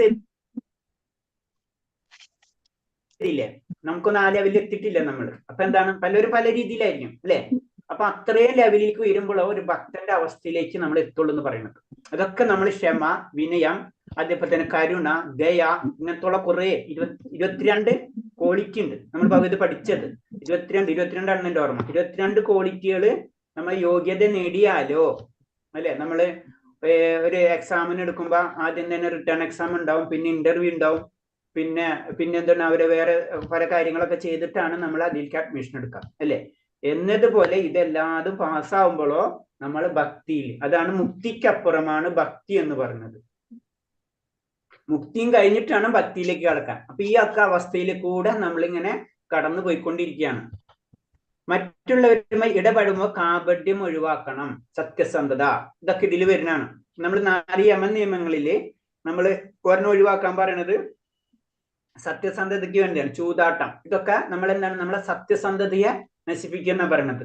അപ്പൊ ചൂതാട്ടത്തിൽ അതിൽ വരുന്ന ചൂതാട്ടം 4 യമൻ നിയമത്തിനും 4 കാര്യങ്ങൾ നമ്മൾ നേടിയെടുക്കുന്നുണ്ട്. ഒന്നാമത്തേന്ന് പറയുമ്പോൾ ആദ്യത്തെ യമൻ നിയമം ലഹരി പദാർത്ഥങ്ങൾ ഉപയോഗിക്കാൻ വരുമ്പോ നമ്മളെ തപസ് ചെയ്തില്ലെങ്കിൽ നമ്മൾ തപസ് നമുക്ക് പിന്നെ നമുക്ക് കറക്റ്റായിട്ട് നമുക്ക് ചെയ്യാൻ തോന്നില്ല. അതാണ് ആ ലഹരി പദാർത്ഥങ്ങളല്ലാതെ ഉപയോഗിക്കുന്ന പറഞ്ഞത്. മത്സ്യമാംസം അത് ഉപയോഗിക്കുമ്പോൾ നമ്മളെ ദയ, കാരണം ആ ദയ നമ്മളേക്കൊന്ന് പോയി കിട്ടും. മൂന്നാമത്തേന്ന് വെച്ച് കഴിഞ്ഞാല് സ്ത്രീകൾ, പരസ്ത്രീ പരപുരുഷ, അത് എന്തിനാ നമ്മളെ പരിശുദ്ധി, അത് പോവും. പിന്നെ നാലാമത്തത് ഇപ്പൊ പറഞ്ഞത് ചൂതുകളി, ചൂതാട്ടം, അതായത് അങ്ങനത്തെ കാര്യങ്ങളൊക്കെ ചെയ്തുകൊണ്ടിരിക്കും. പറ്റിക്കാന്ന് പറയില്ല ജനറലായിട്ട്, അത് നമ്മളെ സത്യസന്ധത. ഇതിന് 4 യമൻ നിയമങ്ങള് കൂടുതൽ ഇമ്പോർട്ടൻസ് കൊടുക്കണം നമ്മൾ പറയുന്നതിന്റെ കാരണം. അപ്പൊ എന്താണ്, ഇങ്ങനൊക്കെ ചെയ്തു വരുമ്പോ അപ്പൊ കാപട്യം ഒഴിവാക്കണം. അതാണ് സത്യസന്ധത. നമ്മൾ എന്തൊരു കാര്യം ചെയ്യണം സത്യസന്ധതയോടെ ആയിരിക്കണം നമ്മൾ പ്രവർത്തിക്കേണ്ടത്. ഇതൊക്കെ നമ്മൾ ഉയർന്ന തലത്തിലേക്ക് വരുമ്പോഴേ നമുക്കൊക്കെ നേടിയെടുക്കാൻ പറ്റുള്ളൂ. അതാ വരുന്നത്. അതാണ് നമ്മൾ പറയുന്നത്. നമ്മൾ കൂടുതലും എന്താണ് ഭക്തന്മാരായിട്ട് കണക്ട് ചെയ്യാം. ഭക്തന്മാരാകുമ്പോൾ എന്താണ്, കാപട്യമൊക്കെ ഒത്തിരി കുറവായിരിക്കും അല്ലെ, ജനറൽ ആയിട്ട് പറയുമ്പോൾ അല്ലെ. ഭൗതികമായിട്ട് ചിന്തിക്കുമ്പോൾ കാപട്യം മാത്രമുള്ള അവിടെ. നമ്മൾ 10 രൂപ എടുത്ത് അങ്ങോട്ട് നിന്ന് പിന്നെ പൈസ നമ്മളെ കാണില്ല അല്ലെ. വിശ്വാസം വളരെ കുറഞ്ഞിട്ടുണ്ടാവും. അതാണ് ഭൗതികയുടെ പ്രത്യേകത. അതാണ് ഇതൊക്കെ നമ്മളെ മാറ്റി കൊണ്ടുവരണം എന്നാ പറയുന്നത്. അനുകൃതമായ ആത്മീയ സാക്ഷാത്കാരത്തിന് നയിക്കുന്ന പറ്റിയ ഒരു വിശ്വാസിയോ ഒരു ആചാര്യനെ അന്വേഷിച്ച് കണ്ടെത്തണം. പിന്നെ നമുക്ക് എന്താണ്, ഭൗതികതയല്ല നമുക്ക് ആവശ്യമുള്ളത് എന്നുള്ള അവസ്ഥയിലേക്ക് കടക്കുമ്പോൾ നമ്മൾ ആചാര്യന്റെ അന്വേഷണത്തിലേക്ക് നമ്മൾ കടക്കണം. ഒരാൾ അത്തരം ആത്മീയ ഗുരുവിനെ സ്വയം സമർപ്പിച്ച് സേവനം നടത്തി പ്രസക്തമായ ചോദ്യങ്ങൾ ഉന്നയിക്കേണ്ടതാണ്. അപ്പൊ ആത്മീയമായ അന്വേഷണം സ്റ്റാർട്ട് ചെയ്യണം നമ്മൾ. അപ്പോഴേ നമുക്ക് പലതരം സംശയങ്ങൾ നമുക്ക് വരും അല്ലെ. ആ സംശയങ്ങളൊക്കെ മാറ്റി ഭക്തിയിലേക്ക് എങ്ങനെ ഉയരാ, അല്ലെങ്കിൽ ആത്മീയമായിട്ട് എങ്ങനെ ഉയരാ എന്ന് മനസ്സിലാക്കി ആ ഗുരുവിന്റെ നിർദ്ദേശം അനുസരിച്ച് നമ്മൾ മുന്നിലേക്ക് പോകണം. ആത്മസാക്ഷാത്കാരത്തിന്റെ തലത്തിലേക്ക് ഉയരാൻ ഒരാൾ വേദശാസ്ത്രങ്ങൾ നിർദ്ദേശിച്ചിട്ടുള്ള നിയമനിബന്ധനകൾ അനുസരിക്കേണ്ടതാണ്. അപ്പൊ വേദങ്ങളിൽ പറഞ്ഞിട്ടുള്ളത് അതാണ് ഗുരു പറയാ, അല്ലെങ്കിൽ ഗുരു അല്ലത്. നമുക്ക് നമ്മുടെ ഇഷ്ടം പറയാം, ഗുരുവിന് ചേഞ്ച് ചെയ്യാം. എങ്ങനെ, ആ ശിഷ്യന്റെ ഇതനുസരിച്ച് ചില കാര്യങ്ങൾ ഉണ്ടല്ലോ, ആ കാര്യത്തിന് അത് ശിഷ്യന് മനസ്സിലാവുന്ന രീതിയിലുള്ള കാര്യങ്ങൾ ചെയ്യാം. പക്ഷെ വേദത്തിൽ നിന്ന് വ്യതിചലിക്കാൻ പാടില്ല. അങ്ങനെ ആയിരിക്കണം നമ്മൾ എല്ലാ കാര്യങ്ങളും അനുസരിക്കേണ്ടത്. വേദശാസ്ത്രങ്ങൾ ഉറച്ചു നിൽക്കണം. നമ്മൾ വേദത്തിന്റെ അപ്പുറത്തേക്ക് വേറെ ഒന്നുമില്ല. ആ ശാസ്ത്രത്തിന്റെ അപ്പുറത്തേക്ക് നമുക്ക് കടക്കാൻ കഴിയില്ല. അതിൽ ഉറച്ചു നിന്നിട്ടായിരിക്കണം നമ്മൾ എല്ലാ കാര്യങ്ങളും ചെയ്യേണ്ടത്. ആത്മസാക്ഷാത്കാരന് വിഘാതമായി നിൽക്കുന്ന ഒരാൾ സകല വ്യാപാരങ്ങളിൽ നിന്നും പൂർണ്ണമായി ഒഴിഞ്ഞു നിൽക്കണം. വീണ്ടും പറഞ്ഞു തരാണ്, നമ്മുടെ ലക്ഷ്യം എന്താണെന്ന് വെച്ച് കഴിഞ്ഞാൽ ആ ലക്ഷ്യത്തിലേക്ക് മാത്രം കൂടുതൽ ശ്രദ്ധയൂന്നാം. മറ്റുള്ളത് സെക്കൻഡറി. ഇത് ഫസ്റ്റ് പ്രയോറിറ്റി, മറ്റുള്ളത് സെക്കൻഡ് പ്രയോറിറ്റി. നമ്മളിപ്പോ ഒരു ജോലി ചെയ്യാണ്, ജനറൽ ആയിട്ട് പറയണം, ഒരു ജോലി ചെയ്യുകയാണെങ്കിൽ അത് നമ്മളെ ഭക്തിക്ക് കൂടുതൽ പ്രശ്നമാണെന്ന് വെച്ച് കഴിഞ്ഞാൽ സിമ്പിൾ ആയിട്ട് പറഞ്ഞാൽ നമ്മൾ വേറെ ജോലി അന്വേഷിക്കണം. ഇപ്പൊ സിമ്പിൾ ആയിട്ട് ഇപ്പൊ പറയാണ്, ഇപ്പൊ മത്സ്യമാംസം വിൽക്കുന്നവരുണ്ട് അല്ലേ? പറഞ്ഞാൽ ഞങ്ങളുടെ തൊഴിൽ ഞങ്ങൾ അങ്ങനെ അത് ചെയ്യാതിരിക്കും എന്ന് ചോദിക്കാം അല്ലേ? അപ്പൊ അതിന് പറഞ്ഞ അത് നമ്മൾ തെറ്റെന്ന് നമുക്ക് അറിഞ്ഞിട്ടും നമ്മൾ അത് ചെയ്യാന്ന് പറഞ്ഞു കഴിഞ്ഞാൽ അത് ശരിയല്ല. അപ്പൊ നമ്മൾ വേറെ നമുക്ക് ഭക്തിയാണ്, ആത്മീയതയാണ് ആഗ്രഹിക്കണമെങ്കിൽ അത് നമ്മൾ ഒഴിവാക്കേണ്ടി വരും. അതാണ് പറയുന്നത്. ആ വ്യാപാരങ്ങളിൽ നിന്ന് പൂർണ്ണമായിട്ട് ഒഴിഞ്ഞു നിൽക്കണം. സ്വന്തം ശരീരം നിവൃത്തിക്ക് ആവശ്യമായത് കവിഞ്ഞൊന്നും ഒരാൾ സ്വീകരിക്കരുത്. നമുക്ക് നിശ്ചയിച്ചിട്ടുണ്ട്, അത് നമ്മൾ 1-ാം മന്ത്രത്തിൽ നമ്മൾ പഠിച്ചു കഴിഞ്ഞു. അത് സ്വീകരിക്കുക. സിമ്പിളായിട്ട് പറഞ്ഞ ഇത്രയുള്ളൂ, ലളിതമായിട്ട് ജീവിക്കുക. അത്രയും ലളിതമായിട്ട് നമ്മൾ ജീവിക്കണേ അത്രയും നമ്മൾ പരിശുദ്ധവും അത്തരം ഭഗവത് സാക്ഷാത്കാരത്തിലേക്ക് നമ്മൾ അടുക്കും. അതിൽ നിന്നാണ് പിന്നെ തുടക്കം. സ്ഥൂലമായി ഭൗതിക ശരീരം താനെന്ന് തെറ്റിദ്ധരിക്കുകയോ ശരീരമായി ബന്ധപ്പെട്ടതെല്ലാം തൻ്റെതാണെന്ന് കരുതുകയോ ചെയ്യരുത്. പിന്നെ ഞാനാണ് ശരീരം, അങ്ങനെ നമ്മൾ ചിന്തിക്കാനേ പാടില്ല എന്ന് പറയുന്നത്. ഇതാണ് പറഞ്ഞത്. ഇതൊക്കെ പറയുമ്പോൾ ഇതിന് എന്താണ് ഇത്തരം നമ്മൾ പോയിന്റ്സ് പറഞ്ഞു. ഇത് നമുക്ക് പ്രാക്ടിക്കൽ ആക്കാൻ പറ്റാവുന്ന ഏതെങ്കിലും പോയിന്റ്സുകളുണ്ടോ പെട്ടെന്ന് നമുക്ക്? നാളെ തൊട്ട് ഞാനിത് മുഴുവൻ പ്രാക്ടിക്കൽ ആക്കാന്ന് പറയുന്നവർ എത്ര പേരുണ്ട്?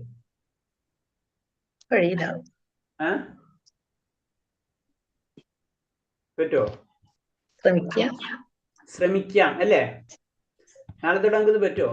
ഇപ്പൊ പറഞ്ഞ പോയിന്റ്സുകളൊക്കെ ഞാൻ ശരീരമല്ല ഞാൻ ആത്മാവ് എന്നൊക്കെ ചിന്തിച്ച് നമുക്ക് ചെയ്യാൻ പറ്റുമോ? നടക്കൂല കൃഷ്ണ അല്ലേ? അതെ, നടക്കില്ല. അത് നമുക്ക് തന്നെ അറിയാം അല്ലേ? അപ്പൊ സത്യത്തിന് സത്യമാണ് അല്ലേ?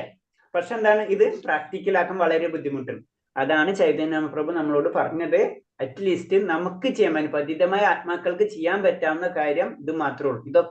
ഇതിന്നൊക്കെ നമുക്ക് മോചനം നേടേണ്ടത്.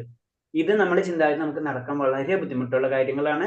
അപ്പൊ അത് കാരണം ഇത് ചെയ്താലോ നമ്മൾ അവിടെ കടക്കുള്ളൂ. പറയില്ലേ, ആ എക്സാം നീറ്റ് എക്സാം അല്ലെങ്കിൽ എൻട്രൻസ് എക്സാം എഴുതി കഴിഞ്ഞാലോ നമുക്ക് കോളേജിൽ അഡ്മിഷൻ കിട്ടുള്ളൂ. അത് സത്യമാണ്. അപ്പൊ അതിനെന്താ നമുക്ക് കോച്ചിങ്ങിന് പോവാം. സിമ്പിൾ ആയിട്ട് പറഞ്ഞു നമുക്ക് എന്നത് പറഞ്ഞ പോലെയാണ് പറഞ്ഞു തന്നിട്ടുള്ളത്. ആ കോച്ചിങ് ആണ് നമ്മൾ ഏറ്റവും സിമ്പിൾ ആയിട്ട് നമുക്ക് ചെയ്യാൻ പറ്റുന്ന നാമം ജപിക്കുക. അത്രയെങ്കിലും നമ്മൾ കോച്ചിങ് ക്ലാസ് കുട്ടികളെ കൊണ്ട് ലാസ്റ്റ് കോച്ചിങ്ങിൽ കൊണ്ടിടും അല്ലെ? എന്നത് പറഞ്ഞ പോലെ ശരിക്കും ചൈതന്യ പ്രഭു നമ്മളോട് പറഞ്ഞിട്ടുള്ളത് ഭഗവാന്റെ നാമം അത്രയും പതിതമാണ് ഈ കലിയുഗത്തിൽ എന്നാ പറയുന്നത്. പതിതമായ ആത്മാക്കളെ പുനർജീവിക്കുക, ഉദ്ധരിക്കുക, അതാണ് ലക്ഷ്യം. നമ്മളെ ഒരു കോളേജില് അല്ലെങ്കിൽ ഒരു സ്കൂളില് നന്നായിട്ട് പഠിക്കുന്ന കുട്ടികളെ പഠിപ്പിക്കേണ്ട ആവശ്യമില്ല അല്ലെ? ഏറ്റവും താഴെയുള്ള കുട്ടികളെ പഠിപ്പിച്ച് മുന്നിലേക്ക് ഉയർത്തുമ്പോഴാണ് ആ ടീച്ചറെ നമ്മൾ വിലയിരുത്തുക. ഇതേപോലെ തന്നെ ചൈതന്യ പ്രഭു പറയുന്നതും സിമ്പിൾ തന്നെയാണ്. പതിതമായ ആത്മാക്കൾക്ക് വേണ്ടിയാണ് ഞാൻ വന്നിട്ടുള്ളത്. ഈ അവതാരം പതിതമായ ആത്മാക്കൾ ഉദ്ധരിക്കാനുള്ളതാണ്. അവർക്ക് ആ നാമജപം, ഭഗവാന്റെ നാമം ജപിക്കുക എന്ന് മാത്രമാണ് പറയുന്നത്.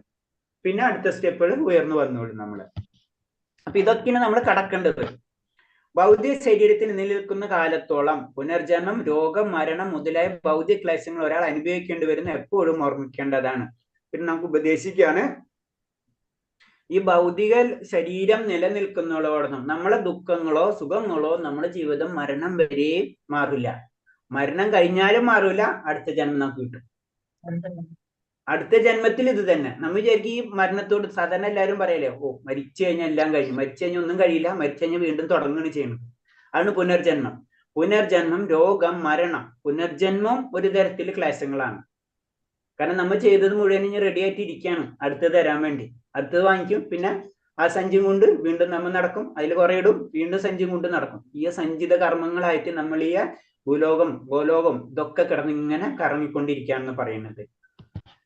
എല്ലായ്പ്പോഴും ഓർക്കേണ്ടത്, ഭൗതിക ശരീരത്തിൽ ഇത്തരം ക്ലേശങ്ങൾ ഒഴിവാക്കാനുള്ള പദ്ധതി ആസൂത്രണം ചെയ്യുന്നതുകൊണ്ട് പ്രയോജനമില്ല. ആത്മീയ വ്യക്തിത്വം വീണ്ടെടുക്കാനുള്ള മാർഗം കണ്ടെത്തുകയാണ് ഏറ്റവും നല്ല ഉപായം. അപ്പൊ ഈ ശരീരത്തിലെ ക്ലേശങ്ങൾ നമുക്ക് മാറ്റാൻ കഴിയില്ല.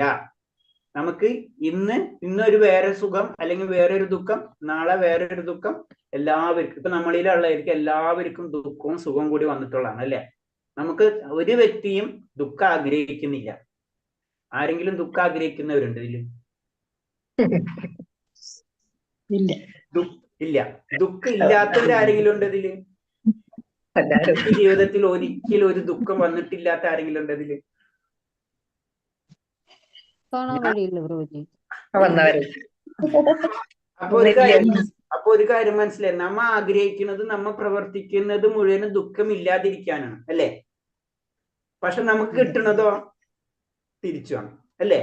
അപ്പൊ തന്നെ നമുക്ക് ഈ ഒരു ചെറിയൊരു ഇത് വെച്ചാൽ തന്നെ നമ്മ മനസ്സിലായി ഇത് നമ്മുടെ കയ്യിലുള്ള കാര്യമില്ല. അപ്പം പറഞ്ഞ അതാണ് പറഞ്ഞ ഭൗതിക ലോകത്തിൽ ഇത് സംഭവിച്ചേയിരിക്കും, നമുക്ക് മാറ്റാനേ കഴിയില്ല. അത് മാറ്റണമെങ്കിൽ നമ്മൾ ചെയ്യേണ്ടതെന്ന് നമ്മുടെ ആത്മീയ വ്യക്തിത്വം വീണ്ടെടുക്കുക. അത് മാത്രമാണ് നമ്മൾ ചെയ്യേണ്ടത്. അതായത് ചുരുക്കി പറഞ്ഞത് ആത്മസാക്ഷാത്കാരം, ആത്മരാമന്മാരാവാ, അല്ലെങ്കിൽ പരമാത്മാവ് സാക്ഷാത്കാരം അല്ലെങ്കിൽ ഭഗവാൻ സാക്ഷാത്കാരത്തിലേക്ക് കടക്കാത്തിടത്തോളം കാലം ഈ ഭൗതിക ലോകത്തിൽ ഇതൊക്കെ കിട്ടിക്കൊണ്ടേയിരിക്കും. ഒരിക്കലും ഞാനത് പറയാം, നമ്മൾ ഒരു വ്യക്തിയും ഒരു ദുഃഖം ആഗ്രഹിക്കുന്നില്ല. പക്ഷെ അടുത്ത പദം നമുക്കറിയില്ല നമുക്ക് എന്താ വരാൻ പോകുന്നത്. ആത്മീയ പുരോഗതിക്ക് ആവശ്യമായ ജീവിതാവശ്യങ്ങളിൽ കവിഞ്ഞ് ഒന്നിലും കൂടുതൽ ആസക്തി പുലർത്തരുത്. ഇതൊക്കെ നമ്മൾ ഇന്ദ്രിയങ്ങളെ നിയന്ത്രിക്കുന്നതിന് വേണ്ടിയിട്ടുള്ളതാണ്. ഇന്ദ്രിയങ്ങളെ നിയന്ത്രിച്ചു കഴിഞ്ഞാലോ നമ്മൾ അടുത്ത സ്റ്റെപ്പിലേക്ക് കടക്കാൻ പറ്റുള്ളൂ. അപ്പൊ ആസക്തിനെ കുറച്ച് നമ്മൾ നിയന്ത്രിക്കണം. അതാണ് നമ്മൾ നാമം ജപിക്കുമ്പോൾ നമുക്കുണ്ടാവുന്ന ഏറ്റവും വലിയ ബെനിഫിറ്റ്സ് എന്ന് പറഞ്ഞു കഴിഞ്ഞാല് നമുക്ക് ആസക്തി കുറഞ്ഞുകൊണ്ടിരിക്കും. ജനറൽ ആയിട്ട് പറഞ്ഞു കഴിഞ്ഞാൽ ഭൗതികമായിട്ടുള്ള ആസക്തി, അതായത് ആത്മീയത കൂടുമ്പോ ഭൗതികത കുറയും. അതാണ് നമ്മൾ ആത്മീയത കൂട്ടണം എന്ന് പറയുന്നതിന്റെ കാരണം. എന്നിരുന്നാലും നമ്മൾ എന്ത് ചെയ്യണം? ചിലത് നമ്മൾ നിയന്ത്രിക്കണം. നമ്മ മൃഗമല്ല, നമ്മ മനുഷ്യനാണ്. അതാണ് പ്രത്യേകത. ശാസ്ത്രാനുസരണങ്ങൾക്ക് അധികമായ ഗൃഹപുത്ര കളാദ്രികളിൽ അത്യാസക്തി പുലർത്തരുത്. അപ്പൊ എന്താണ് പറയാ, പത്നിമാരോടും ഗൃഹത്തിനോടും പുത്രന്മാരോടും ഒന്നും നമ്മൾ എന്താണ് അധികം അറ്റാച്ച്മെന്റ് ആവശ്യത്തിന് കൂടുതൽ അറ്റാച്ച്ഡ് ആയി കഴിഞ്ഞാൽ കൂടുതൽ പ്രശ്നം. അത് നമുക്ക് ജനറൽ ആയിട്ട് തന്നെ നമുക്കറിയാം. ഇതെന്ന് പറഞ്ഞ ശാസ്ത്രത്തിന്റെ അപ്പുറത്തേക്ക് നമ്മൾ ഒരു കാര്യം കടത്തരുത്. ഗൃഹത്തിനോടുള്ള ബന്ധമായാലും സമൂഹത്തിനോടുള്ള ബന്ധമായാലും പുത്രന്മാർ, ഇതൊക്കെ അതാണ് നമ്മൾ ഗൃഹസ്ഥത്തിൽ പരിശീലിക്കുന്ന കാര്യം. അതാണ് ശരിക്കും ഗൃഹസ്ഥർ എന്ന് പറയുമ്പോൾ ഇത് നമ്മളെ കൂടി ഉണ്ട് അല്ലെ. നമുക്ക് ഗൃഹം ഉണ്ടാവും, നമുക്ക് പുത്രന്മാരുണ്ടാവും, പുത്രികളുണ്ടാവും, പത്നി ഉണ്ടാവും, അല്ലെങ്കിൽ ആരാണ് പതി, ഇതൊക്കെ ഉണ്ടാവും നമുക്ക്. ഇത് നമ്മളെ ആത്മീയത്തിനെ ബുദ്ധിമുട്ടാവാത്ത രീതിയിൽ കൊണ്ടുപോകണം നമ്മൾ. ഇതാണ് പറഞ്ഞ ഗൃഹസ്ഥന ഏറ്റവും ബുദ്ധിമുട്ട്. അതാണ് ഇത്തരം ബുദ്ധിമുട്ട് കാരണം കൊണ്ടാണ് ബ്രഹ്മചര്യം സ്വീകരിക്കുന്നത് ചിലവർ. കാരണം ഈ പ്രശ്നം അതിൽ നിന്ന് ഒഴിവാക്കിയല്ല, പിന്നെ ഈ ഭാഗത്തേക്ക് കടക്കണ്ട. അതാണ് ഗൃഹസ്ഥാണ് ഏറ്റവും ബുദ്ധിമുട്ടെന്ന് വിചാരിക്കുന്നത്. ഇഷ്ടാനിഷ്ടങ്ങൾ സന്തോഷിക്കുകയോ ദുഃഖിക്കുകയോ ചെയ്യരുത്. ഇത് കേവലം മനസ്സിനെ സൃഷ്ടിക്കപ്പെടുന്നതാണെന്ന് മനസ്സിലാക്കേണ്ടതാണ്.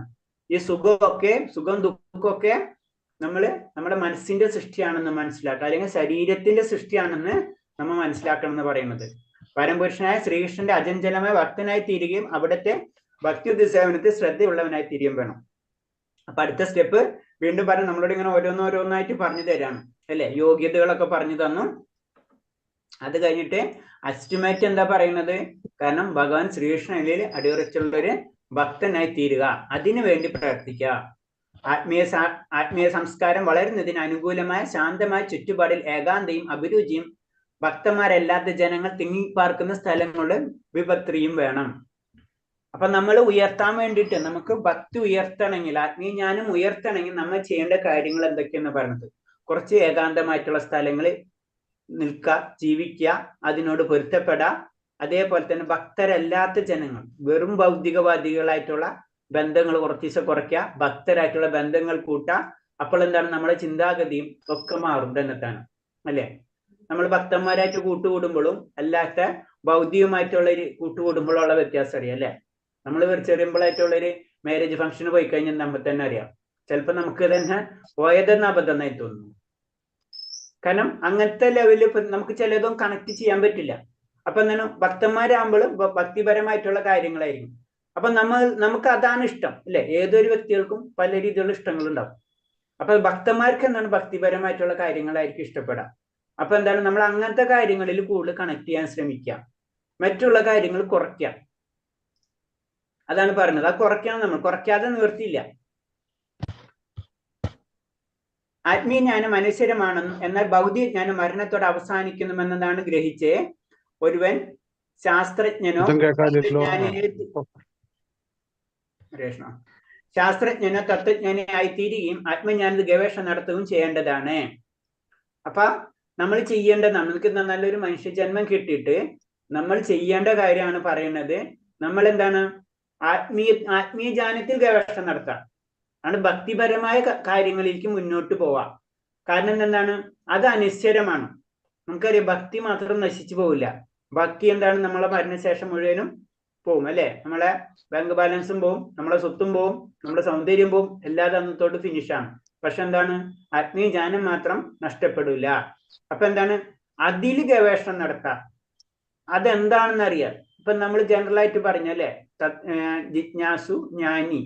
ജിജ്ഞാസിന്റെ ലെവലിംഗിലേക്ക് നമ്മൾ ഉയരാം. ജ്ഞാനി ആവാൻ പറ്റിയില്ലെങ്കിലും ജിജ്ഞാസ്, അറിയാൻ ആഗ്രഹിക്കാം. നമ്മൾ അറിയാനുള്ള ആഗ്രഹം നമുക്ക് ഉണ്ടാവണം ഭഗവാനെ പറ്റി. അതാണ് ഏറ്റവും ഫസ്റ്റ് ആയിട്ട് വരുന്നത്. പിന്നെയാണ് നമ്മൾ ജ്ഞാനിയിലേക്ക് കടക്കുന്നത്.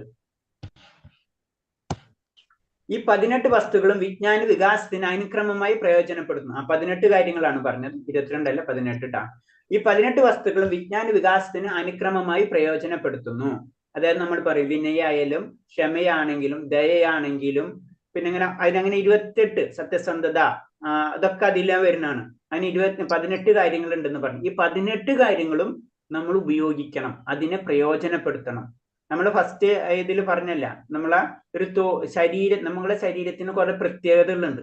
ആ മനുഷ്യ ശരീരത്തിന് പ്രത്യേകതകൾ നമ്മൾ ഉപയോഗിച്ചു കഴിഞ്ഞാൽ അതെന്താണ്, ഭക്തിയിലെ സംസാര സാഗരത്തിലെ കാറ്റിനെ പോലെയാണ് ഉപമിച്ചിരിക്കുന്നത്. ഭക്തിയിലേക്ക് നമുക്ക് ഉയർച്ച പെട്ടെന്ന് കിട്ടും. അപ്പൊ നമുക്ക് വിനയില്ലെങ്കിലും കുറച്ച് ദിവസം വിനയം പ്രാക്ടീസ് ചെയ്യാം. നമുക്ക് ക്ഷമയില്ലെങ്കിലും കുറച്ച് ദിവസം ക്ഷമ പ്രാക്ടീസ് ചെയ്യാം. അതൊക്കെ നമ്മൾ ഇന്ദ്രിയത്തിനെ നിയന്ത്രിക്കുക എന്ന് പറയുന്നത്. നമുക്ക് ഉണ്ടാവില്ല, പക്ഷെ അത് നിയന്ത്രിക്കാം. അങ്ങനെ പരിശീലിച്ച് പിന്നെ അതിലേക്ക് മാറും നമ്മൾ. പിന്നെ ഇന്ദ്രിയത്തിനെ നിയന്ത്രിക്കാൻ പറ്റും. അർജുനൻ തന്നെ പറയുന്നുണ്ട് ബുദ്ധിമുട്ടാണ്, പക്ഷെ ഭഗവാൻ അതിന്റെ റിപ്ലൈ പറയുന്നുണ്ട് അല്ലെ.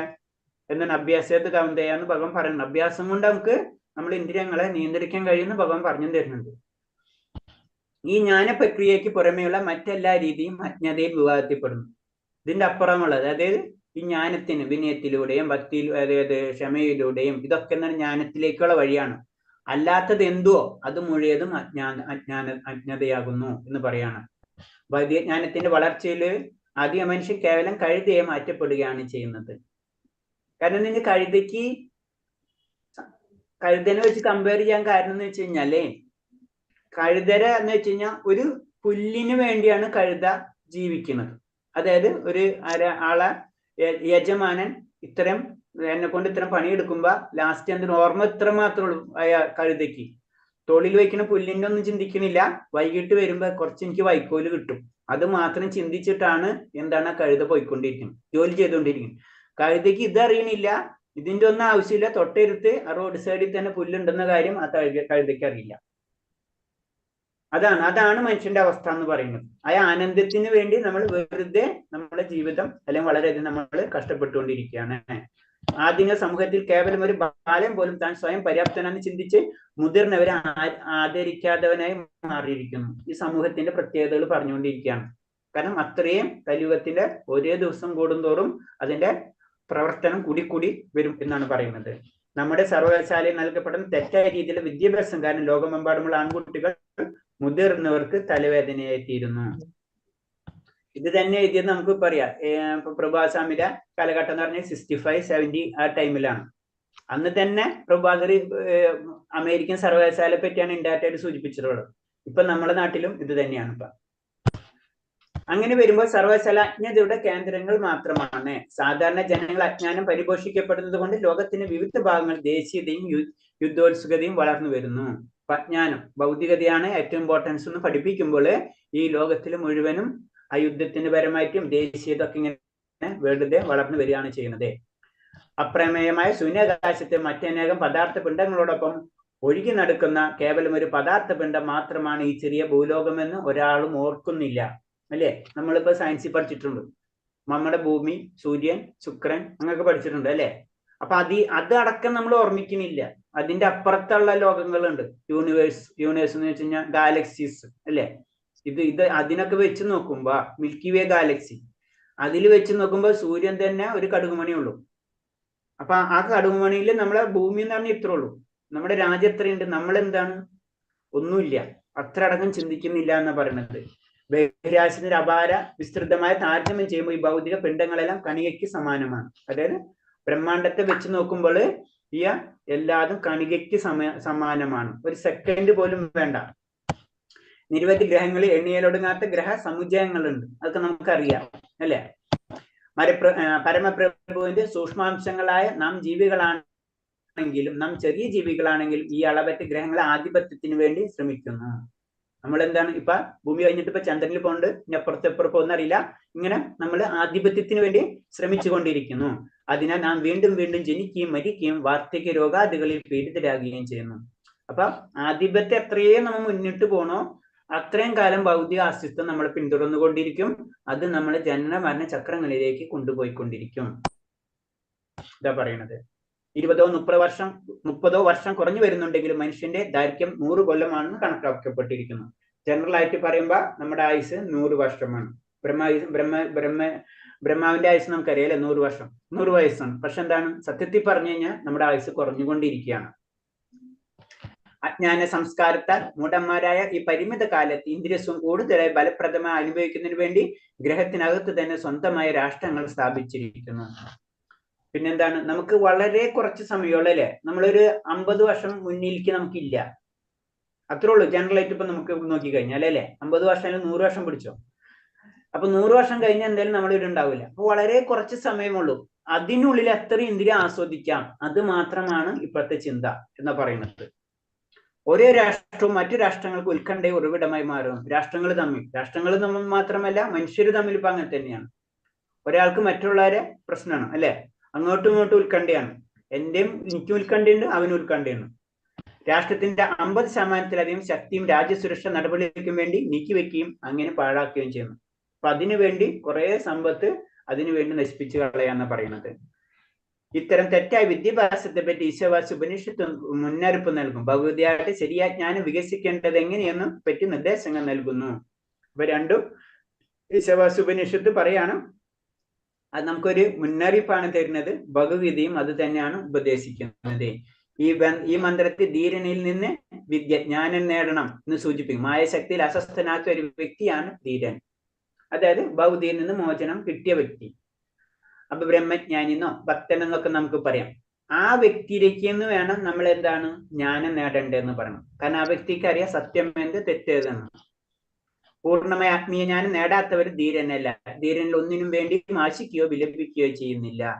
കാരണം ഇതൊക്കെ ഭൗതികയിലാണ്, ആശിക്കലും ദുഃഖിക്കലും ഒക്കെ. അതാണ് പറഞ്ഞത്, ഒരിക്കലും ധീരൻ അല്ലെങ്കിൽ ഭക്തൻ എന്ന് പറയാം, ഒരിക്കലും ഒന്നിലും വിലപിക്കില്ല.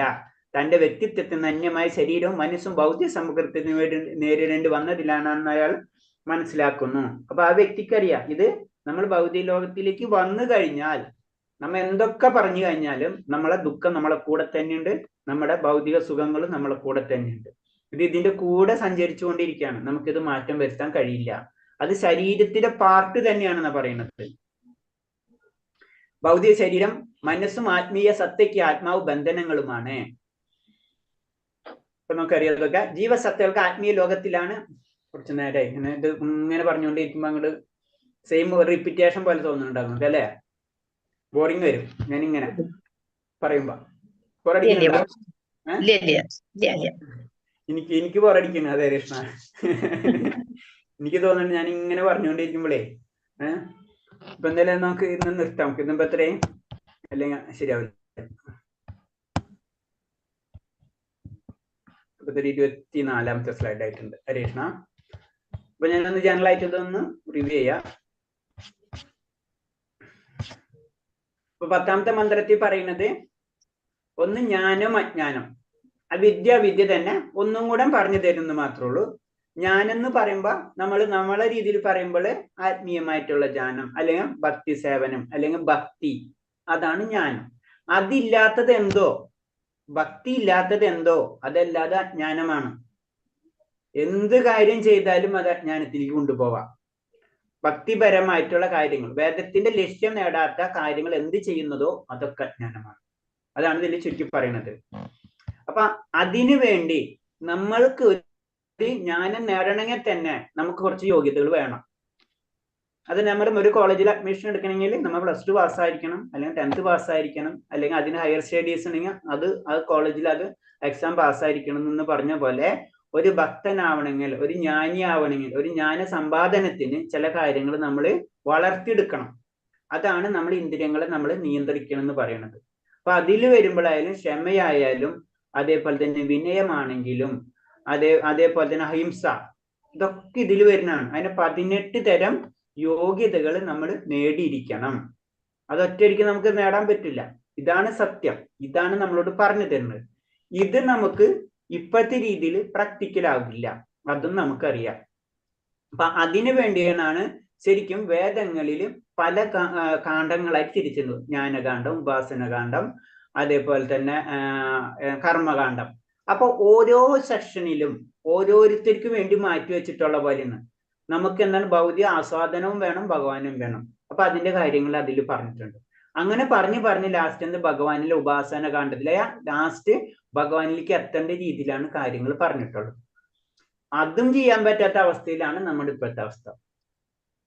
നമുക്ക് വേദത്തിലെ കാര്യങ്ങളും എന്താണെന്ന് അറിയില്ല.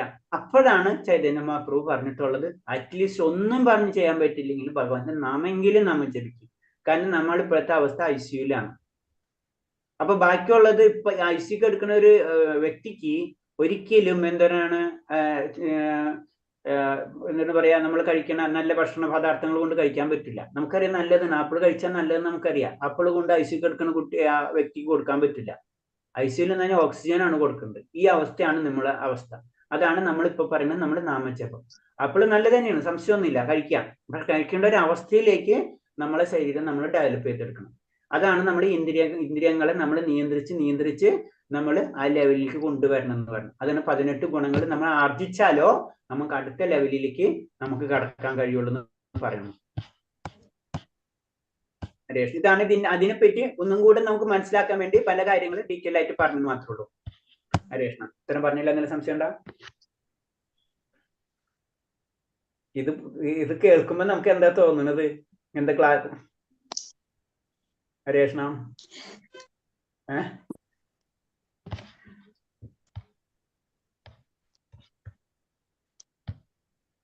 ഇതൊക്കെ അറിയുമ്പോൾ നമുക്ക് എന്താ തോന്നുന്നത്?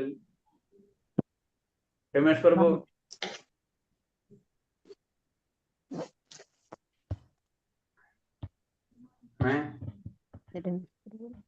അതായത് ഭഗവാനെ കിട്ടാൻ ഇത്തിരി എളുപ്പമുള്ള പരിപാടിയല്ല നമുക്ക് മനസ്സിലാവുന്നുണ്ടോ?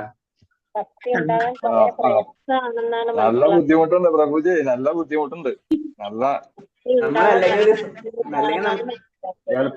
എളുപ്പമൊന്നുമല്ല. എളുപ്പമുള്ളതല്ല. നമ്മളല്ലെങ്കിൽ വിചാരിച്ചു നമ്മൾ വലിയ ഭക്തന്മാരാണ്, കാലത്ത് പോയി അമ്പലത്തിൽ പോയി തൊഴുത് പ്രാർത്ഥിച്ചു വന്ന് 2 കീർത്തനങ്ങൾ ചൊല്ലി രാവിലെ അമ്പലത്തിൽ പോയി വന്നു കഴിഞ്ഞാൽ അവൻ ഭക്തനായി എന്നുള്ള ഒരു ഇതാണ്. ആകെ പോയി എല്ലാരും പോയി, കൈ വിട്ടു പോയി നമ്മളേക്കൊന്ന്. അതെ, അതന്നെ. സഹസ്ര സദ ലക്ഷ്മി സേവമാനാണ് ഭഗവാൻ. ഒരു ലക്ഷ്മിമാരല്ല, സഹസ്രതാണ്, ലക്ഷക്കണക്കിന് ലക്ഷ്മിമാര് സേവിച്ചുകൊണ്ടിരിക്കുന്ന ഭഗവാനാണ്. മനസ്സിലായ? അപ്പൊ പറഞ്ഞു, ഇപ്പൊ തന്നെ പറഞ്ഞു 7 കവാടങ്ങൾ കഴിഞ്ഞിട്ട് വേണം ഭഗവാന്റെ ലോകത്ത് തന്നെ 7ാമത്തെ കവാടം കഴിഞ്ഞിട്ടാണ് ഭഗവാന്റെ അടുത്ത് എത്തണം നമ്മള്. മനസ്സിലായ? പല പല ലോകങ്ങൾ ഉണ്ടെന്ന് മനസ്സിലായി. അത് തന്നെ നമ്മൾ വിചാരിച്ചത് ഗുരുവായൂരപ്പൻ നമ്മളെ ആളെന്ന് വിചാരിച്ചിരുന്നത്. ഇപ്പൊ മനസ്സിലായി നമ്മുടെ അല്ല, എല്ലാവരെയും ആളാണെന്ന്. അല്ലേ ഹരേഷ്ണ?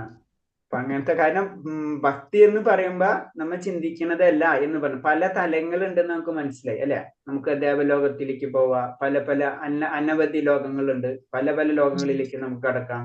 വൈകുണ്ഠ ലോകങ്ങളിൽ കടക്കാം, ലക്ഷ്മിര അതായത് ദേവിര ലോകത്തിലേക്ക് കടക്കാം, പരമശിവന്റെ ലോകത്തിലേക്ക് കടക്കാം, നരകത്തിലേക്ക് കടക്കാം, പിന്നെ അതുപോലെ നാഗലോകങ്ങളിലേക്ക് കടക്കാം.